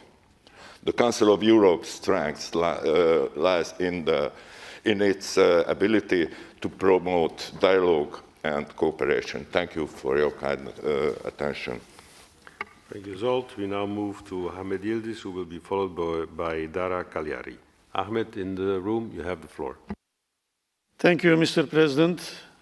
I congratulate Rapporteur Cox on this very principal issue for the organization. I know it is not an easy task, and to cover everything, that's why I have 3 cautions orally. Indeed, it is well known by everybody, but we should remember here again. One is about the accession of the EU to the Convention. It should be on equal footing, and it should not distort the Convention system at all. Secondly is the sustainability of the fiscal situation of the organization. As we agree that pandemic already put pressure, financial pressure on both the organization and all member states, and we are not certain yet how long it will continue. That's why we should start thinking about flexible and sustainable way of financing the organization without any interruption in the functions in the near future. Thirdly, on the role of the Assembly within the Council, we can neither exaggerate nor degrade the role of the Assembly. Indeed, we have a well-established understanding and practices on the role of the Assembly within the organization over decades. So it should be proportional. Why I am saying this, as everybody knows here, and President admitted sometimes these days, unfortunately, some national priorities prevail, or sometimes group priorities prevail over the values, and sometimes in the parliamentary atmosphere, vital interests of some member countries are ignored. These may cause unsustainable offers, unsustainable practices. So we should avoid this, and especially on the complementary procedure, it should be a last resort as named as complementary. Thank you very much.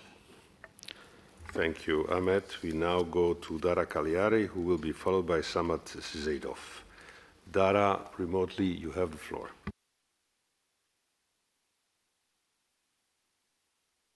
Mr. President, thank you for his work. The report is clearly internal looking, and much of our debate has been quite internal looking.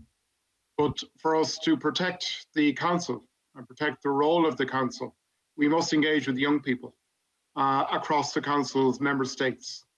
And the rapporteur has mentioned that in his presentation today, and I'd like to investigate with him how he intends to do that. Otherwise, we risk this institution, despite all of its great achievements and despite all of its great work, becoming irrelevant to a new generation. And if we become irrelevant, then we will run out of steam.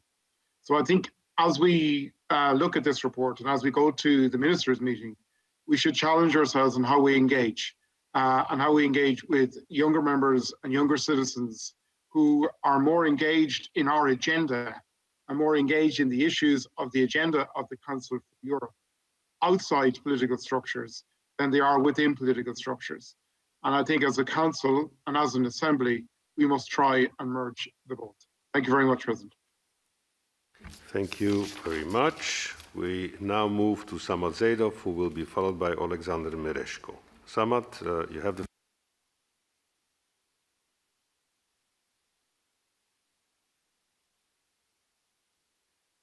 Okay, apparently.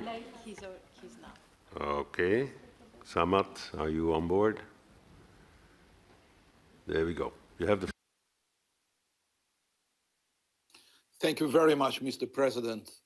And first of all, I want to express my gratitude to the rapporteur, to Tini, for this very in time and very important report. Because time has come to think about the priorities of the Council of Europe, of our work. And from this point of view, Mr. President, I want again return back to opening remarks which you made at the very beginning of this session. They were very, very essential, very important. The first one, we shouldn't use pace as a political tool for other reasons. So important, so in time. Unfortunately, my colleagues from Armenia each time try to use this parliamentary assembly for their own political reasons. Parliamentary elections coming in Armenia, and maybe Madame Zohrabian want to be again a member of the parliament. That's why she so aggressive and so biased. The second very, very important point, that we should not only talk about the country, but we should speak up with the country. So important, Mr. President. And I think Tini Cox is absolutely right that we should change. We should do something with monitoring process. This monitoring process is not acceptable, is not enough. We can see a lot of biased approach. Nobody been in Azerbaijan, but tomorrow we are going to discuss the question about Azerbaijan, which is not so fair, my dear friends. The third very important point, Mr. President, we have to be a part of solution. So in time, unfortunately, we can see that situation is a little bit different. Now we are talking about the peace. We wanted to be a part of solution. Some group of people, especially my colleagues from Armenia, again with revenge attitudes, again with war thinking, try to change and mislead the moods in the assembly, which is absolutely unacceptable. That's why, Mr. President, if we were able to take into account the recommendation of Tini Cox and your recommendation, we will believe to multilateralism, not like Madame Merkel said, that we don't believe to multilateralism. No, we still believe, we want to believe, we don't want to use this organization as a tool in the hands of those who are thinking about the war, not about the peace. Thank you very much, Mr. President. And again, thank you, Tini Cox, for your in-time report. Thank you very much. We now move to our next speaker remotely, Alexander Mereshko, who will be followed by Vladimir Vardanyan, who is in the room, I think. So, Alexander, first, you have the floor.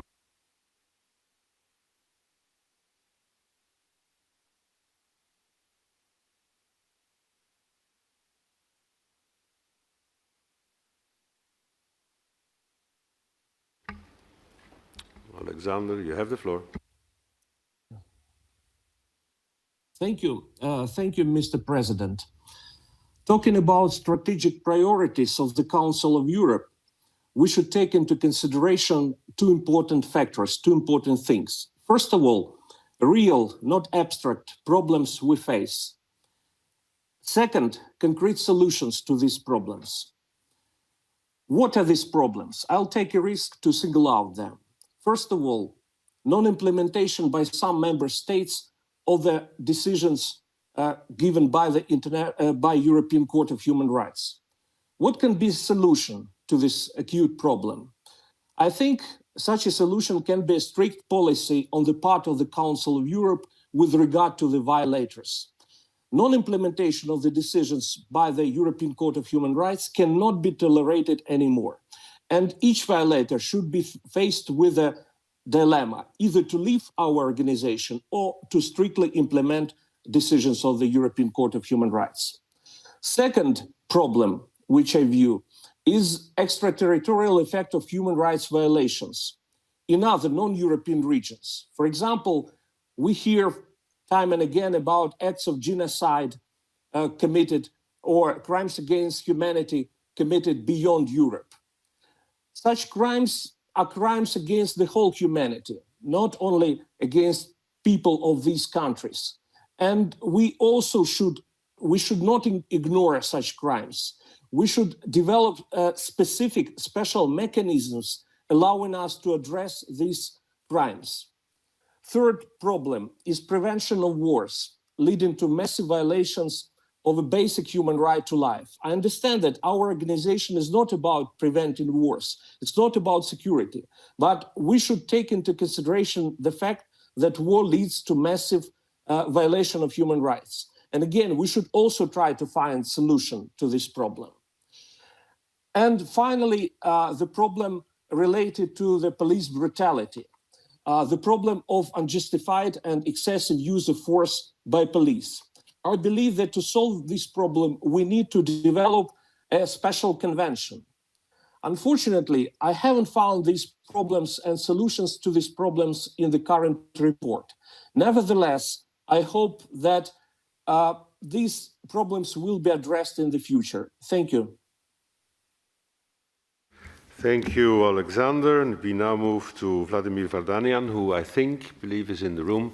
Vladimir, you have the floor, who will be followed by Paul Gavin remotely. Vladimir, go ahead.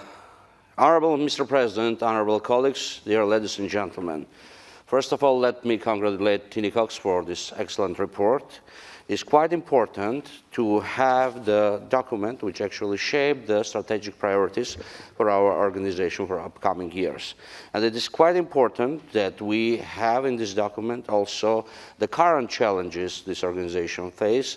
And it's quite important when several emerging rights are mentioned as priorities for our organization. But we shouldn't forget about the core values of this organization. We shouldn't forget about the core rights, which should be also respected and which shouldn't be underestimated even in the situation of the current challenges we face. The Council of Europe and the Special Assembly as a statutory organ and the driving force of this organization is both forum for the political discussions and dialogue and is also the pillar for democratic society and security. I would like just to say that this organization was created to prevent any other horrors of the Second World War. This organization has been created to be a watchdog for the protection of human rights, for the securing of rule of law, and for respecting democracy. This organization was created to say never again to the Holocaust, crimes against humanity, and all the other wrongdoings. Just a couple of minutes ago, Chancellor Merkel referred to Konrad Adenauer, who said that Council of Europe is the conscience of Europe. But let's ask each other the question, whether we are still the conscience of Europe, whether we are sincere with each other, and whether we are still a value-based organization. Yesterday, I heard the speech which led me to the books of George Orwell, because my Azerbaijani colleagues mentioned, for example, that we starting to wage the war because we want peace. In reality, there is no national minority, because if the national minority live together, so national majority become a minority, and it should be respected. We are for multiculturalism. That's why we are destroying the cultural property of monoethnic society. Yesterday, my country was accused of being a monoethnic. I'm afraid, ladies and gentlemen, that during the upcoming part of the session, my country would be accused of being a democratic state. Where we are going? Ladies and gentlemen, more than 200 Armenian prisoners of war are under Azerbaijani custody. We have reasonable grounds to believe that their lives are endangered, that they may be a subject for torture. I would like just once again to say, all of you, ladies and gentlemen, it's not a political issue. It's the issue of human rights. It's the issue of democracy, and their rights should be respected. And as a postscriptum to Mr. Seydov, I would like just to say, Mr. Seydov, doesn't matter. It will be a thematic monitoring or country monitoring. You will be in each and every country until you didn't change the policy of your state. Thank you. Thank you, Vladimir. Of course, it would be nice if each and everyone sticks to the subject on the agenda. Not saying that all the other elements being brought on the Assembly are not important. We now have Paul Gavin, who will be followed by Richard Buff. Paul, remotely, you have the floor.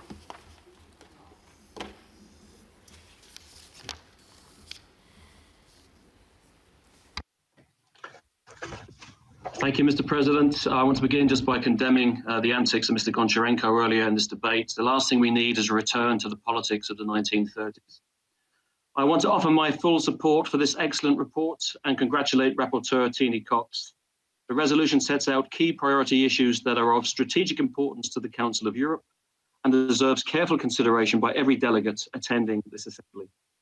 In the short time available, I want to highlight just a couple of the key points before making reference to the issue of funding and resources. We must all support without equivocation the call in this resolution for all states to respect and fully execute all judgments of the European Court of Human Rights. A failure to do so would undermine the role of the Council of Europe as the pillar of democratic security and effective multilateralism in Europe. I want to particularly welcome the inclusion of the accession of the European Union to the European Convention of Human Rights as a strategic priority. Tini puts the potential of this very well, describing the promise of a single common legal space from Reykjavik to Vladivostok without exception. I have to say, I find it extraordinarily disappointing that progress has been so slow on this issue in recent years, particularly now with the ever more disturbing trend towards a fortress European Union, an EU that locks human beings out, that puts them in camps in Turkey and allows them to drown in the Mediterranean, rather than offer them a route to safety. The relegation of rights of migrants and refugees and the much criticized activities and lack of accountability of the Frontex EU border force must continue to be highlighted by this Assembly. I also want to welcome support for the call within this resolution for the Council to put a stronger emphasis on the protection of social and economic rights. These are rights that have been under attack for decades now through an ideology of neoliberalism with hugely damaging consequences for workers and families across Europe. We've witnessed a race to the bottom in terms and conditions, an increase in low-paid work, and the marginalization of trade unions and workplace democracy. So I particularly welcome the inclusion of the European Social Charter as a strategic priority and fully support the call for all member states to not just sign, but fully live up to this document. In this regard, I have to regretfully yet again highlight the continuing failure of the Irish government, my own government, to legislate for collective bargaining rights as set out in Article 28 of the Charter. How much longer will Irish workers have to wait before they can have the human right to collective bargaining established in law? Finally, Mr. President, the issue of funding. The move from zero nominal growth to zero real growth is welcome, but clearly not enough. And I have to contrast the ever more obscene amounts of money spent by member states on military expenditure, while this continuing reluctance to properly fund this human rights body is maintained. And this does beg the question, what does this tell us about the reality of European values today? Colleagues, we must do better. Thank you. Thank you. We now move to Richard Buff, remotely, who will be followed by Laime Andrikiene, also remotely. Richard, you have the floor. Richard? Okay. We will then move to Laima Andrikiene. Do we have Laima? Neither? Hola. Okay, then we move to the floor, which is good. Nous avons maintenant Claude Kerne, qui sera suivi par Nigar Arpadaria. Madame Nigar Arpadaria. I hope I said that right. Claude, vous avez la parole. Merci, Monsieur le Président. Mes chers collègues, je veux remercier notre collègue Tini Cox pour la qualité de son rapport qui souligne les nouveaux défis auxquels le Conseil de l'Europe est aujourd'hui confronté. Bien sûr, le projet de résolution souligne à juste titre les défis croissants posés à la liberté d'expression et à la liberté de réunion, ainsi que l'émergence de menaces nouvelles qui nécessitent une adaptation du cadre juridique. Le Conseil de l'Europe, fort de son activité importante et reconnue en matière de négociation de conventions internationales normatives, est assurément bien placé pour permettre de répondre à ces nouveaux défis. Mais si l'enjeu du droit est fort, l'enjeu de la cohésion de l'organisation, de l'affirmation et de l'appropriation des valeurs qui nous rassemblent me paraît être encore plus fort. Dans le projet de résolution qui nous est soumis, se félicite notamment de la déclaration d'Athènes adoptée en novembre 2020 par la présidence du Comité des ministres. Cette déclaration réaffirme l'engagement pour l'unité en Europe et pour une plus grande solidarité entre les nations. Elle réaffirme l'attachement au principe de l'état de droit et à la jouissance des droits de l'homme et des libertés fondamentales. Ce texte est évidemment une intention à saluer, mais je ne peux m'empêcher de constater qu'il n'a pas été soutenu par tous les États. Je ne peux m'empêcher de constater, et cette partie de session l'illustre à nouveau, que des éléments de fragmentation existent, que des tensions apparaissent, que le multilatéralisme est contesté au profit d'approches plus nationales. Le président Dems l'a dit hier dans son allocution d'ouverture, la Convention européenne des droits de l'homme et les conventions du Conseil de l'Europe ne sont pas des instruments qui seraient utilisés contre tel ou tel État. La Convention européenne des droits de l'homme est notre référence commune, une référence qui est exigeante, mais qui ne doit pas être prise en otage. Ne cédons pas sur l'exigence que représente l'appartenance au Conseil de l'Europe, ni sur la mise en œuvre des arrêts de la Cour européenne des droits de l'homme. Je veux souligner à cet égard le rôle essentiel de notre Assemblée, et en particulier de la commission de suivi, mais aussi l'importance de la nouvelle procédure complémentaire conjointe. Je partage l'objectif de la résolution. Oui, le Conseil de l'Europe est et doit rester le pilier de la sécurité démocratique, le garant des droits humains et de l'état de droit, ainsi que la plateforme favorisant un multilatéralisme effectif en Europe. Mais il faut pour cela renforcer encore la crédibilité de l'organisation et promouvoir davantage la protection et la promotion de l'état de droit, des droits humains et de la démocratie. C'est une responsabilité qui nous incombe à tous. Merci. Merci. We now move to Ms. Nigar Arpadaria, who is in the room, who will be followed by Tamar Taliashvili. Nigar? Yep. Yep, you've got the floor. Dear colleagues, Europe cannot be defined solely in geographical terms. It is first of all an idea, so attractive that over centuries people and countries choose to navigate towards it, embracing European identity.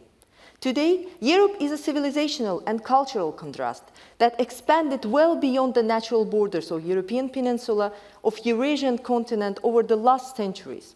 Today, one of the most important questions is, where does the European border of Europe stand? And this is not a geographical question either. It's the question of the future of Europe, its security and prosperity. I'm very grateful to the esteemed colleagues for this discussion because it's very timely, because there is a whole set of issues that need mending. Old and current conflicts, separatist regimes, refugees and humanitarian crisis cases, quality of democracy and adherence to human rights. But most importantly, there is a trust issue. The so-called old European democracies see steps and actions of many of its Eastern peers through the lens of suspicion and doubt. Eastern countries often interpret both fair and unfair criticism of human rights and democracy records as the tool for political pressure, not of standing by the principles. Sometimes both sides are wrong, but sometimes they are right. Today, we see clear isolationist tendencies. One can justify them with pandemic measures, economic, political, or security considerations. But we entered the period of sovereign egoism. I believe it's a very dangerous and self-destructive path for our part of the world. Big Europe is the chance for peace and prosperity. Small, isolated Europe is the way to calamity for all of us. This is a known historical fact, and it's shocking that we have to relearn it now in 21st century. For my country, Azerbaijan, big Europe means connectivity, access to large market, and strong democratic tradition. For our Western peers, it means economic, political, and security dividends. We all need each other. Council of Europe is the largest and oldest platform to relaunch such dialogue between countries of Europe. There should be a process of recognition of the problem, and there should be a program of political will to launch a large trust-building process. It will require compromise and hard work. It will also require vision that we often lack carried out by current issues. But it is unavoidable if the dream of a large and peaceful Europe is still alive. Thank you. Thank you. We now move to Tamar Taliashvili, who is in the room. Tamar, you have the floor, who will be followed by Emmanuel Singeris remotely. Is it Tamar? Yeah, you've got the floor. President, dear colleagues, I salute Mr. Rapporteur, Tini Cox, for the comprehensive presentation as usual. In the light of the confirmed vision of the Assembly for the Council of Europe as a guarantor of human rights and the rule of law, let me recall the groundbreaking judgment of the European Court of Human Rights. This judgment confirmed Russia's occupation and effective control over Abkhazia and Tskhinvali regions of Georgia. This historic decision adds further weight and raises the role of the European community's demand that Russia ceases its blatant violations of Georgia's sovereignty and territorial integrity. Russia's actions threaten the right to life and the fundamental rights and freedoms, including cultural identity of the people living in the Georgian territories.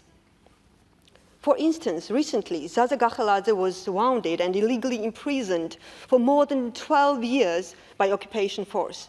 This incident is a good attestation of Russia's breach of the EU-mediated 2008 ceasefire agreement and gross violation of the fundamental rights and freedoms. We demand immediate release of all the illegal detainees from Russia. It is important that the Council of Europe gives due consideration to the judgments of the European Court of Human Rights and effectively pushes the occupying force to stop its illegal occupation and practice of human rights violations in occupied regions and territories adjacent to the occupation line.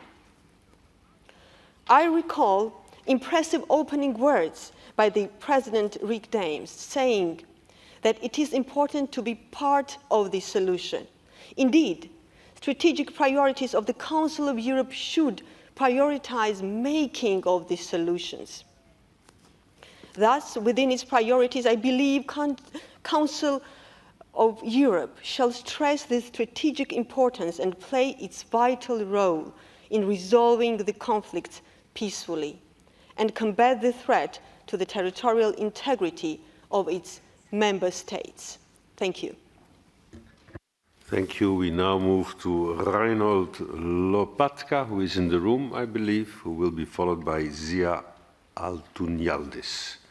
Whoa. Reinhold. Okay, you've got the floor. Keep on your mask, please. Sir, can I ask you to keep your mask on? Keep your mask. Thank you.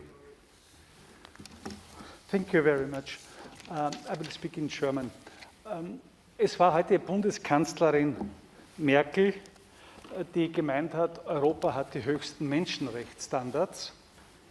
Sie hat aber gleichzeitig darauf hingewiesen, dass uns die Außengrenzen von Europa zeigen, dass Frieden, Sicherheit und Wohlstand keine Selbstverständlichkeit sind. Und damit komme ich schon zum Kern, was unsere Strategie hier betrifft.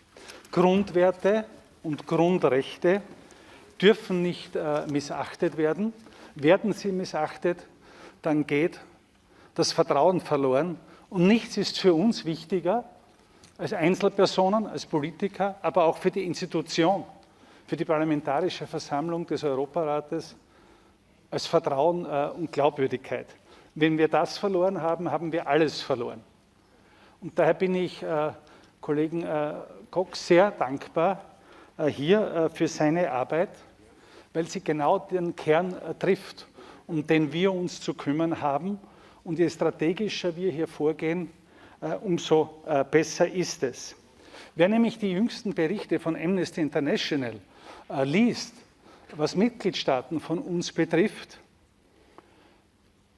der sieht, dass wir gefordert sind, im eigenen Haus glaubwürdig zu bleiben. Und es ist gut, wenn wir mit Kollegen aus diesen Ländern reden können und wenn wir nicht über sie reden. Und ich glaube, es gibt dafür eine Grundvoraussetzung, das ist der gegenseitige Respekt. Und die zweite Grundvoraussetzung neben dem Respekt ist aber auch, dass unsere Kritik von jenen Abgeordneten ernst genommen wird und dass man nicht immer sofort in die Abwehrposition geht und diese Kritik als ungerechtfertigt hält. Und ich habe sehr genau Vorrednern zugehört aus Staaten, die verstärkt, meines Erachtens berechtigt, unter unserer Kritik stehen. Und hier muss die Parlamentarische Versammlung darauf achten, dass diese 4 Grundpfeiler, die uns auszeichnen, das ist die Achtung der Menschenrechte, das ist die unabhängige Justiz, das ist Demokratie und natürlich Rechtsstaatlichkeit. Und hier haben wir ein sehr gutes Institutionensystem aufgebaut. Das dürfen wir uns nicht schlecht reden lassen. Das dürfen wir nicht zulassen. Dort, wo es Verbesserungsbedarf gibt, haben wir das zu verbessern. Aber wir haben diese Institutionen auch zu schützen. In diesem Sinne ein herzliches Danke für diese Arbeit, die selbstverständlich meine Zustimmung bekommen wird. Danke Ihnen. We now move to Zia Altunialdis, remotely, who will be followed by Marina Bardina. Zia is not connected. We then move immediately to Marina Bardina, who is in the room. Just give Marina just a second, because we've got. Okay. Just a little second, I'll have the other one first, and then you'll come after us. I do apologize. Okay. So, we have him on board.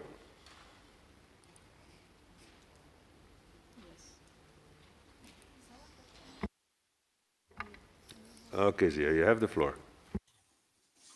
Okay, thank you, Mr. President. Dear colleagues, first of all, I would like to begin with the appreciation of the rapporteur for his valuable work.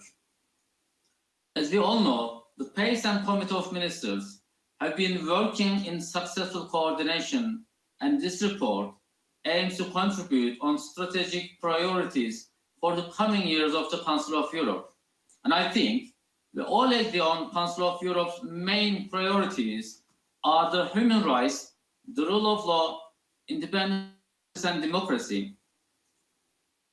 I'd like to underline the importance of providing an efficient environment for multilateral cooperation and both comprehensive and inclusive dialogue and collaboration.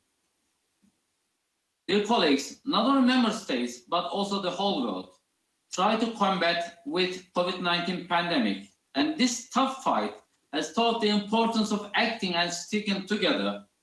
For this reason, I strongly chair the solid cooperation framework as a strategic priority for the Council of Europe. In addition to these, environmental issues are also one of the most important points of global agenda, as you may aware. Let me share some facts.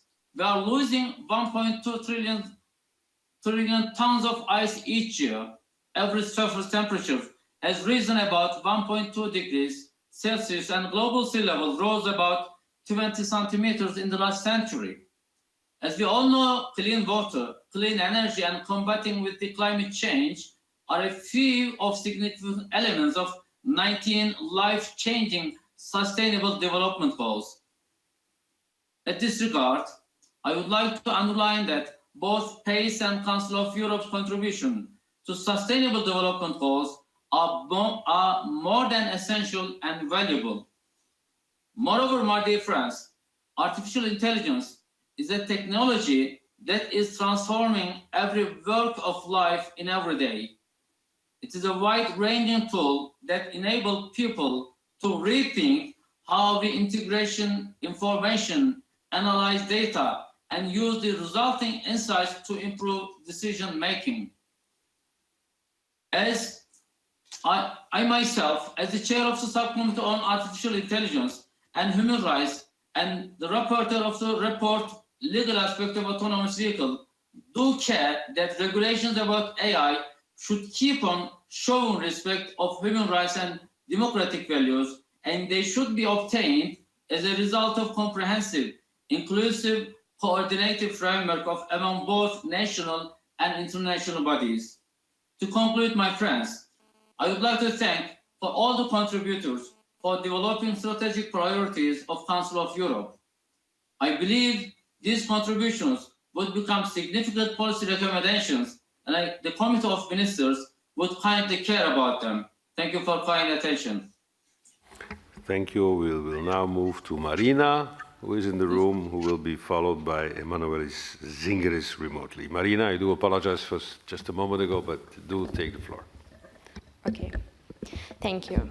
Dear colleagues, first of all, I would like to express my gratitude to the rapporteur, Mr. Cox, who presented the vision on the strategic priorities for the Council of Europe.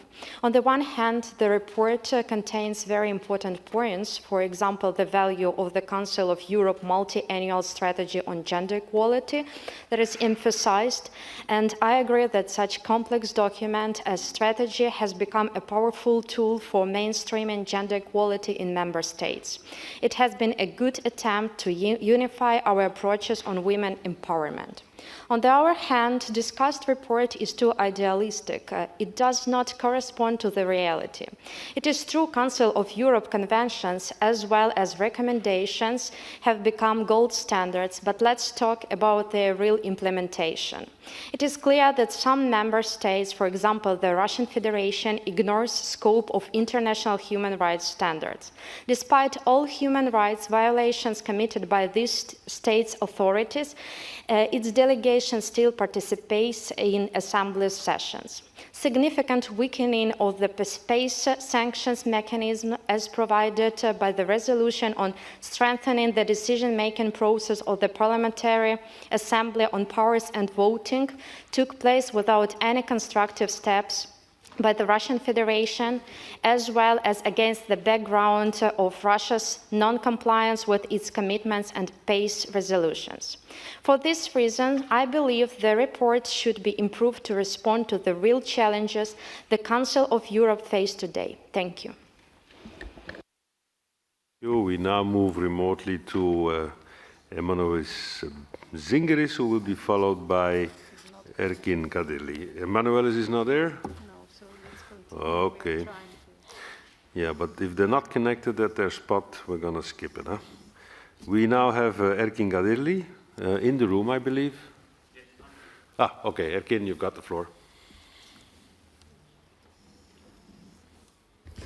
Thank you, Mr. Chairman, and I would also like to thank Mr. Tini Cox, the rapporteur, for the very balanced report.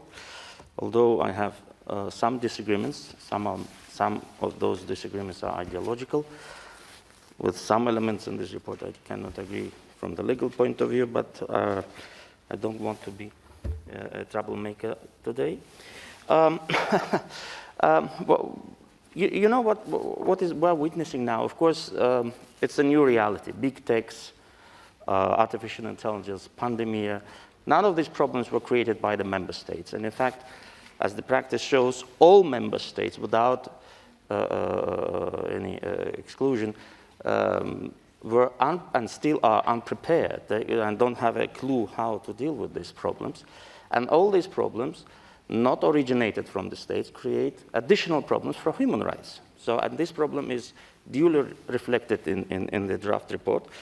But I, as a lawyer, I would be very cautious about the new generation of rights, especially so-called environmental rights. We now see some potentially dangerous attempts to, for example, invoke Article 2 of the European Convention on Human Rights, which protects the right to life, within the environmentalist context. Article 2, neither textually nor contextually, is capable of protecting what is called environmental rights. It should be expanded to such to such an extent. This will lead us to what is called rights fetishization. Rights fetishism is not good. So, and my last comment, of course, today's discussion of this report started very emotionally by the comments from Mr. Goncharenko, but I want to support him on one particular thing.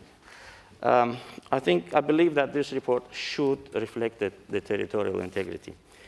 It talks about one of the strategic goals, which is to achieve a greater unity among member states. And how can you achieve a greater unity if some states threatens territorial integrity of other states? Some may disagree with me. I want to remind you the PACE resolution of number 1416, 2005. It was about Nagorno-Karabakh conflict. One particular statement. Paragraph 2, it says, I quote, "The Assembly reiterates that the occupation of foreign territory by a member state constitutes a grave violation of that state's obligation as a member of the Council of Europe," end of quote. Now, I think this could have been reflected in the report, and I think that the Ukrainian delegation is completely right on this. Thank you. Thank you. We now move to Alexander Bashkin, who will be followed by Maria Mezentseva. Alexander, remotely, you have the floor. Спасибо, господин Тамст. Коллеги, хочу поблагодарить докладчика за конструктивный тон и заинтересованность в укреплении Совета Европы как основы европейской безопасности. В условиях осложнения международной обстановки значение такого политического дискурса только возрастает. Вместе с тем важно отметить, что правовая система Совета Европы выполнит свою роль только если будет опираться на единообразное применение ее ключевого элемента – Европейской конвенции о защите прав человека. Либеральное истолкование основополагающих принципов ЕКПЧ, которые мы наблюдаем в последние годы, привело к появлению двойных стандартов при оценках выполнения государственными членами принципов защиты прав человека. В этих условиях идея формирования суперскоординированного мониторингового механизма означала бы создание нового рычага давления на государство. Кроме того, вполне вероятно, что мониторинг отдельно взятой страны является дискриминацией. Он должен проводиться только в отношении общих проблем. Коллеги, больше года мы наблюдаем жесткое соперничество в дележе средств индивидуальной защиты и профилактики от ковида, развернувшееся между странами Европы. Видим препятствия в доступе к вакцинам своих граждан из экономических или политических соображений.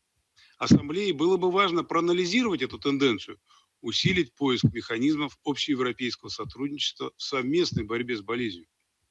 Очевидно, что Совет Европы представляет хорошую основу развития общеевропейского сотрудничества для решения новых угроз. В их числе и угроза терроризма, усиление неофашистских настроений в Европе, неконтролируемая миграция и экологические дисторсии. Докладчик абсолютно обоснованно привлекает внимание к этим проблемам. Но такое сотрудничество не должно быть политизировано, не должно изначально нести в себе вирус запрограммированности, политически ангажированных подходов. Согласен с мнением господина Кокса о роли Европейского суда. Это уникальный инструмент в системе международных судебных инстанций. И невозможно понять причину, по которой Европейский Союз много лет избегает решения вопроса о своем вступлении в Европейскую конвенцию. Однако хочу обратить внимание на необходимость для Европейского суда строго следовать принципу субсидиарности и мандату, определенному для него Европейской конвенцией. Выход Европейского суда за эти рамки – это путь к искажению юридической чистоты и политической нейтральности его постановлений.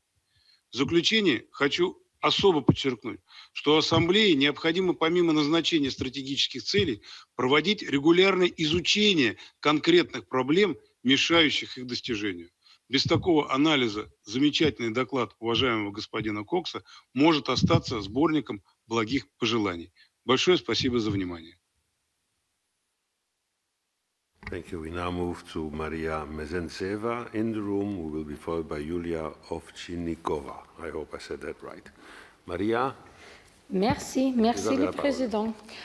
We salute this report. It's definitely on time, and the Assembly vision was actually in need of strategic priorities for all of us, for the member countries and us, colleagues, as concrete representatives of constituency and peoples of 47 member states. Our delegation would like to stress on the basic principles, of course, that of the Council of Europe that must condemn the combat to threat of territorial integrity and security of the member states, and that was enshrined in many resolutions that you have passed before. Of course, the authority of the European Courts of Human Rights has to be strengthened as well, and we know that there are member states who don't comply with that. Moreover, the national law can never prevail above the international one, and this is a rule that we all condemned for. I would also like to stress that the report might have looked in a more compliant way if we would be speaking about the growing threat of the national propagandas, never to be twisted or viewing in another member rather than speaking from your heart or speaking about the issues that we have in member states. So propaganda and the right for speech, which is enshrined in the European Court, in the European Convention for Human Rights, can never be twisted, and that should not undermine the general democracy and freedom of speech. However, dear colleagues, we have heard a great intervention of Chancellor Merkel, who pointed out the modern threats, and that is very much linked to conducting fair and democratic elections. And of course, we are talking about social networks, mass media, and cyber attacks. This is where we all have to join in common efforts to fight such facts of abolishments. Merci le Président. We salute the report.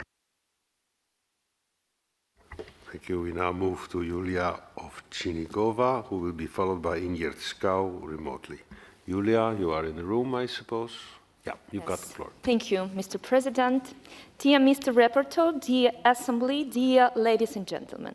Thank you, Mr. Cox, for the presentation and your reminder that the Council of Europe was established based on the idea and value of pursuing peace based upon justice and international cooperation is vital for the preservation of human society and civilization. Members of the Council of Europe have proved their devotion to the spiritual and moral values, which are the common heritage of their peoples and the true source of individuals' freedom, political liberty, and the rule of law, principles which form the basis of genuine democracy. We can find these ideas in the preamble of Statute of Council of Europe, which all members have to respect and implement. That's what the Council of Europe was established for, and that's the essence of its existence.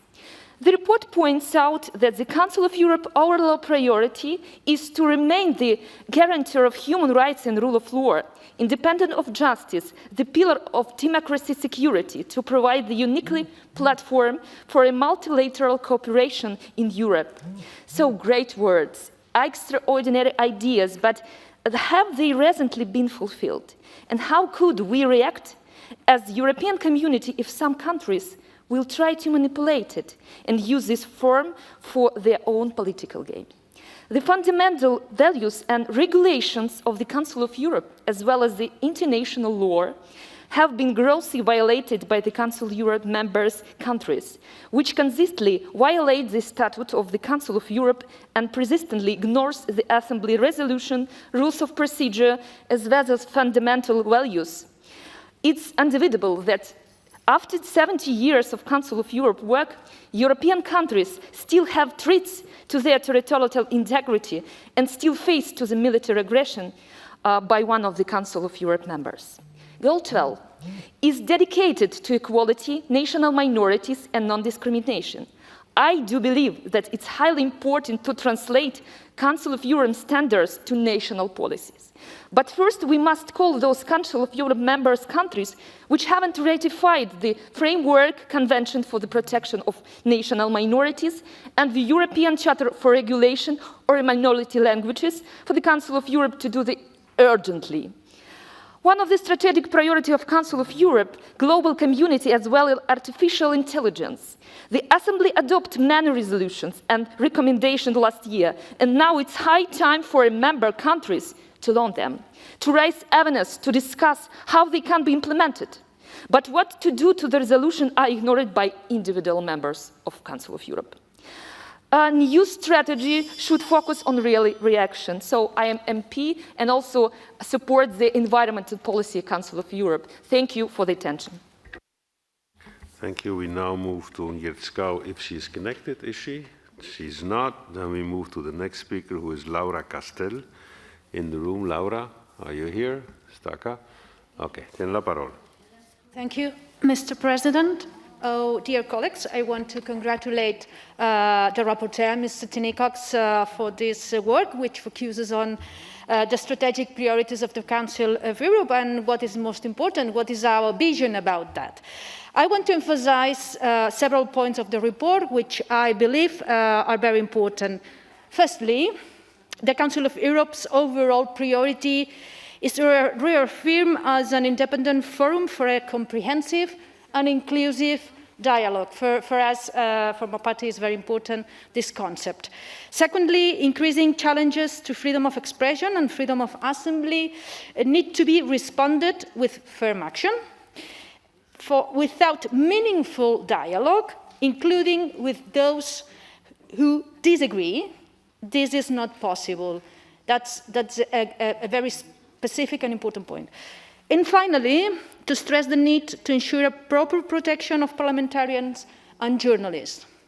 I highlight those points because without inclusive political dialogue with those who disagree, there can be no political solutions, no democratic society, no advancement in human rights. The European Court of Human Rights has rightly given states very little margin to restrict debate, particularly those regarding public interest.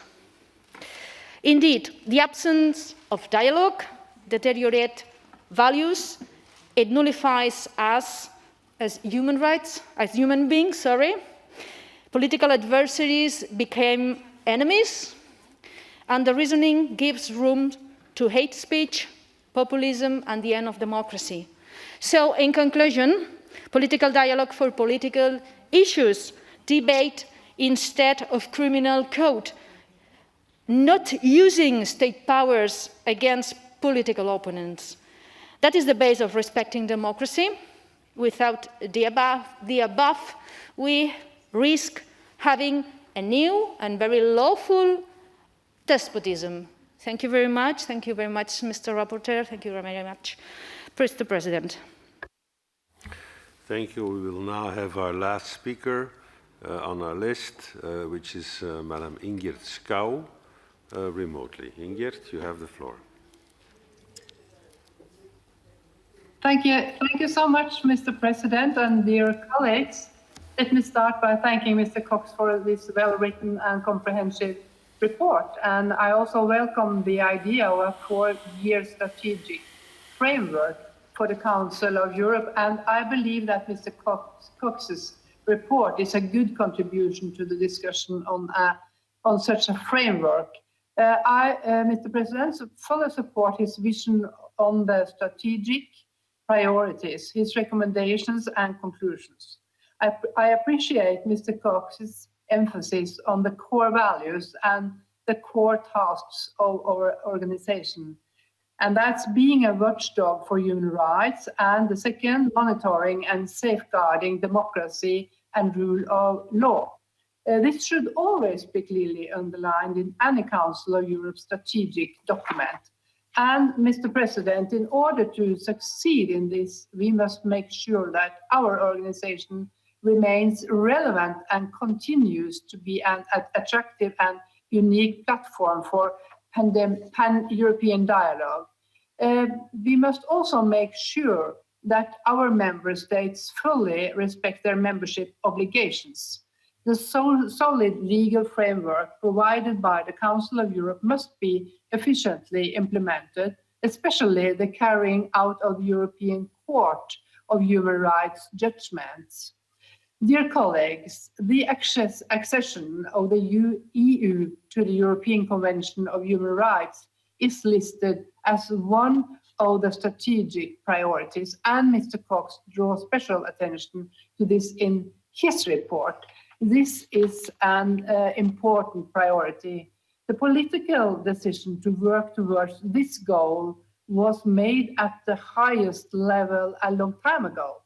Yet the process of putting this decision into practice has stopped due to legal difficulties. I sincerely hope that we can soon find a solution to this. Accession is important. It would strengthen the credibility of the EU and the relevance of the Council of Europe and the Convention for all its citizens and its member states. Accession of the EU to the Convention should therefore be urgently followed. Thank you, Mr. President. Thank you very much. Unfortunately, we now have to interrupt the list of our speakers due to time constraint. We did manage to have 28 out of 38, which is a lot. The speeches of members on the speakers list who have been present physically or remotely during the debate but have not been able to speak may be given to the table office for publication in the official report, of course, provided that speakers who are connected remotely can report their actual presence when the debate is closed.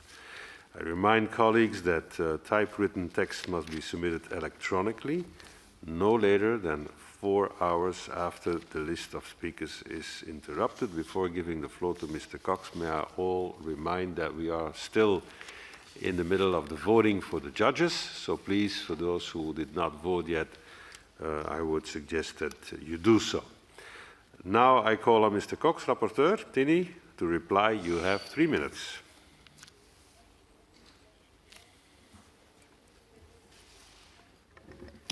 Thank you very much, Mr. President, and thanks a lot to all colleagues who participated in this important debate, and they emphasized all kinds of elements that we should take into account. Some colleagues said this is too idealistic, and that's something that is a realist conclusion. But may I remind everybody that when in 1949 in Strasbourg the Council of Europe met for the first time, reality was far worse than reality today. The continent was in ruins, and the ideals then that Europe should work to greater unity was absurd in that circumstances, you could say. But as Chancellor Merkel said, rightfully, many achievements have been made since then. Europe has united. It is a miracle, for me it's a miracle, that 47 member states of the Council of Europe indeed have united themselves in one Council of Europe, under one convention, under one statute.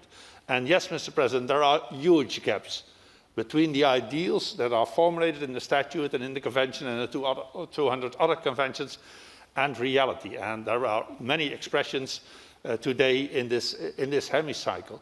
But dear colleagues, if we indeed, as some of the colleagues said, we do not consider the Council of Europe and especially its assembly as an arena where we have to fight each other, but we consider that the uniqueness of the Council of Europe and its assembly is that it is an agora where we meet in spite of all our differences between these 47 member states and in all these 47 member states themselves, then it is worthwhile, over 17 years after the foundation of this organization, to cherish the fact that we are together, despite our differences, and that we should have a new vision on how to continue. The Secretary General of the Council of Europe has presented her strategic priorities, and thanks to the President, also this Assembly took the chance to react on it. And today we formulate our Assembly's view on the strategic priorities as we think. And I have included a lot of reports that we have dealt with here recently. So I did not invent a lot of things. No, I did combine a lot of things. But today, I hear overwhelming support for the idea of the Secretary General that we should have strategic priorities, because as some colleagues said, we cannot do everything at the same moment. Nevertheless, we have a huge obligation to take care for the first generation of human rights, our civil rights, the second generation of human rights, economic and social rights, and the third new generation of human rights, for example, with regard to environment, climate, but also to rights of women and children. Altogether, Mr. President, yes, it is a bold program that is formulated in this resolution. We are not sure whether we are able to comply with it.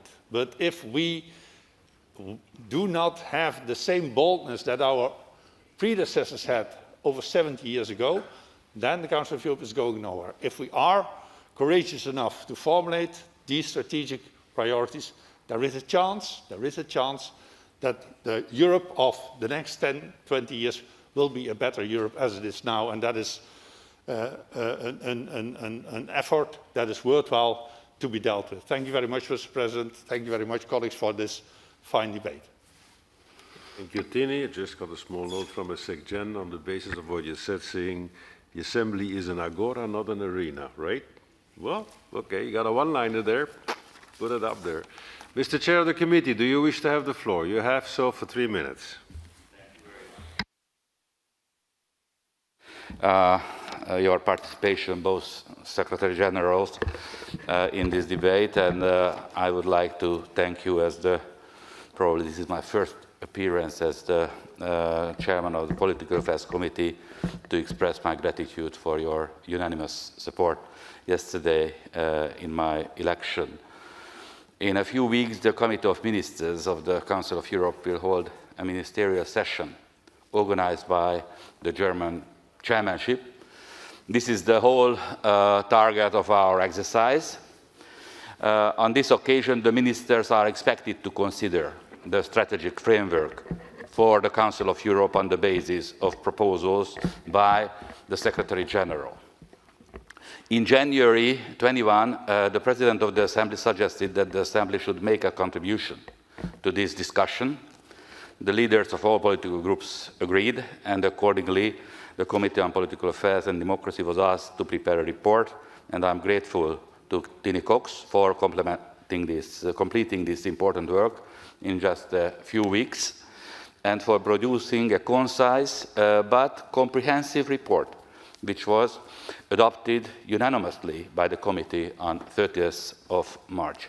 Our debate today was an opportunity to reiterate the views of the Assembly as a statutory organ with general competence on priority issues that we deem of strategic importance for the Council of Europe for the years to come.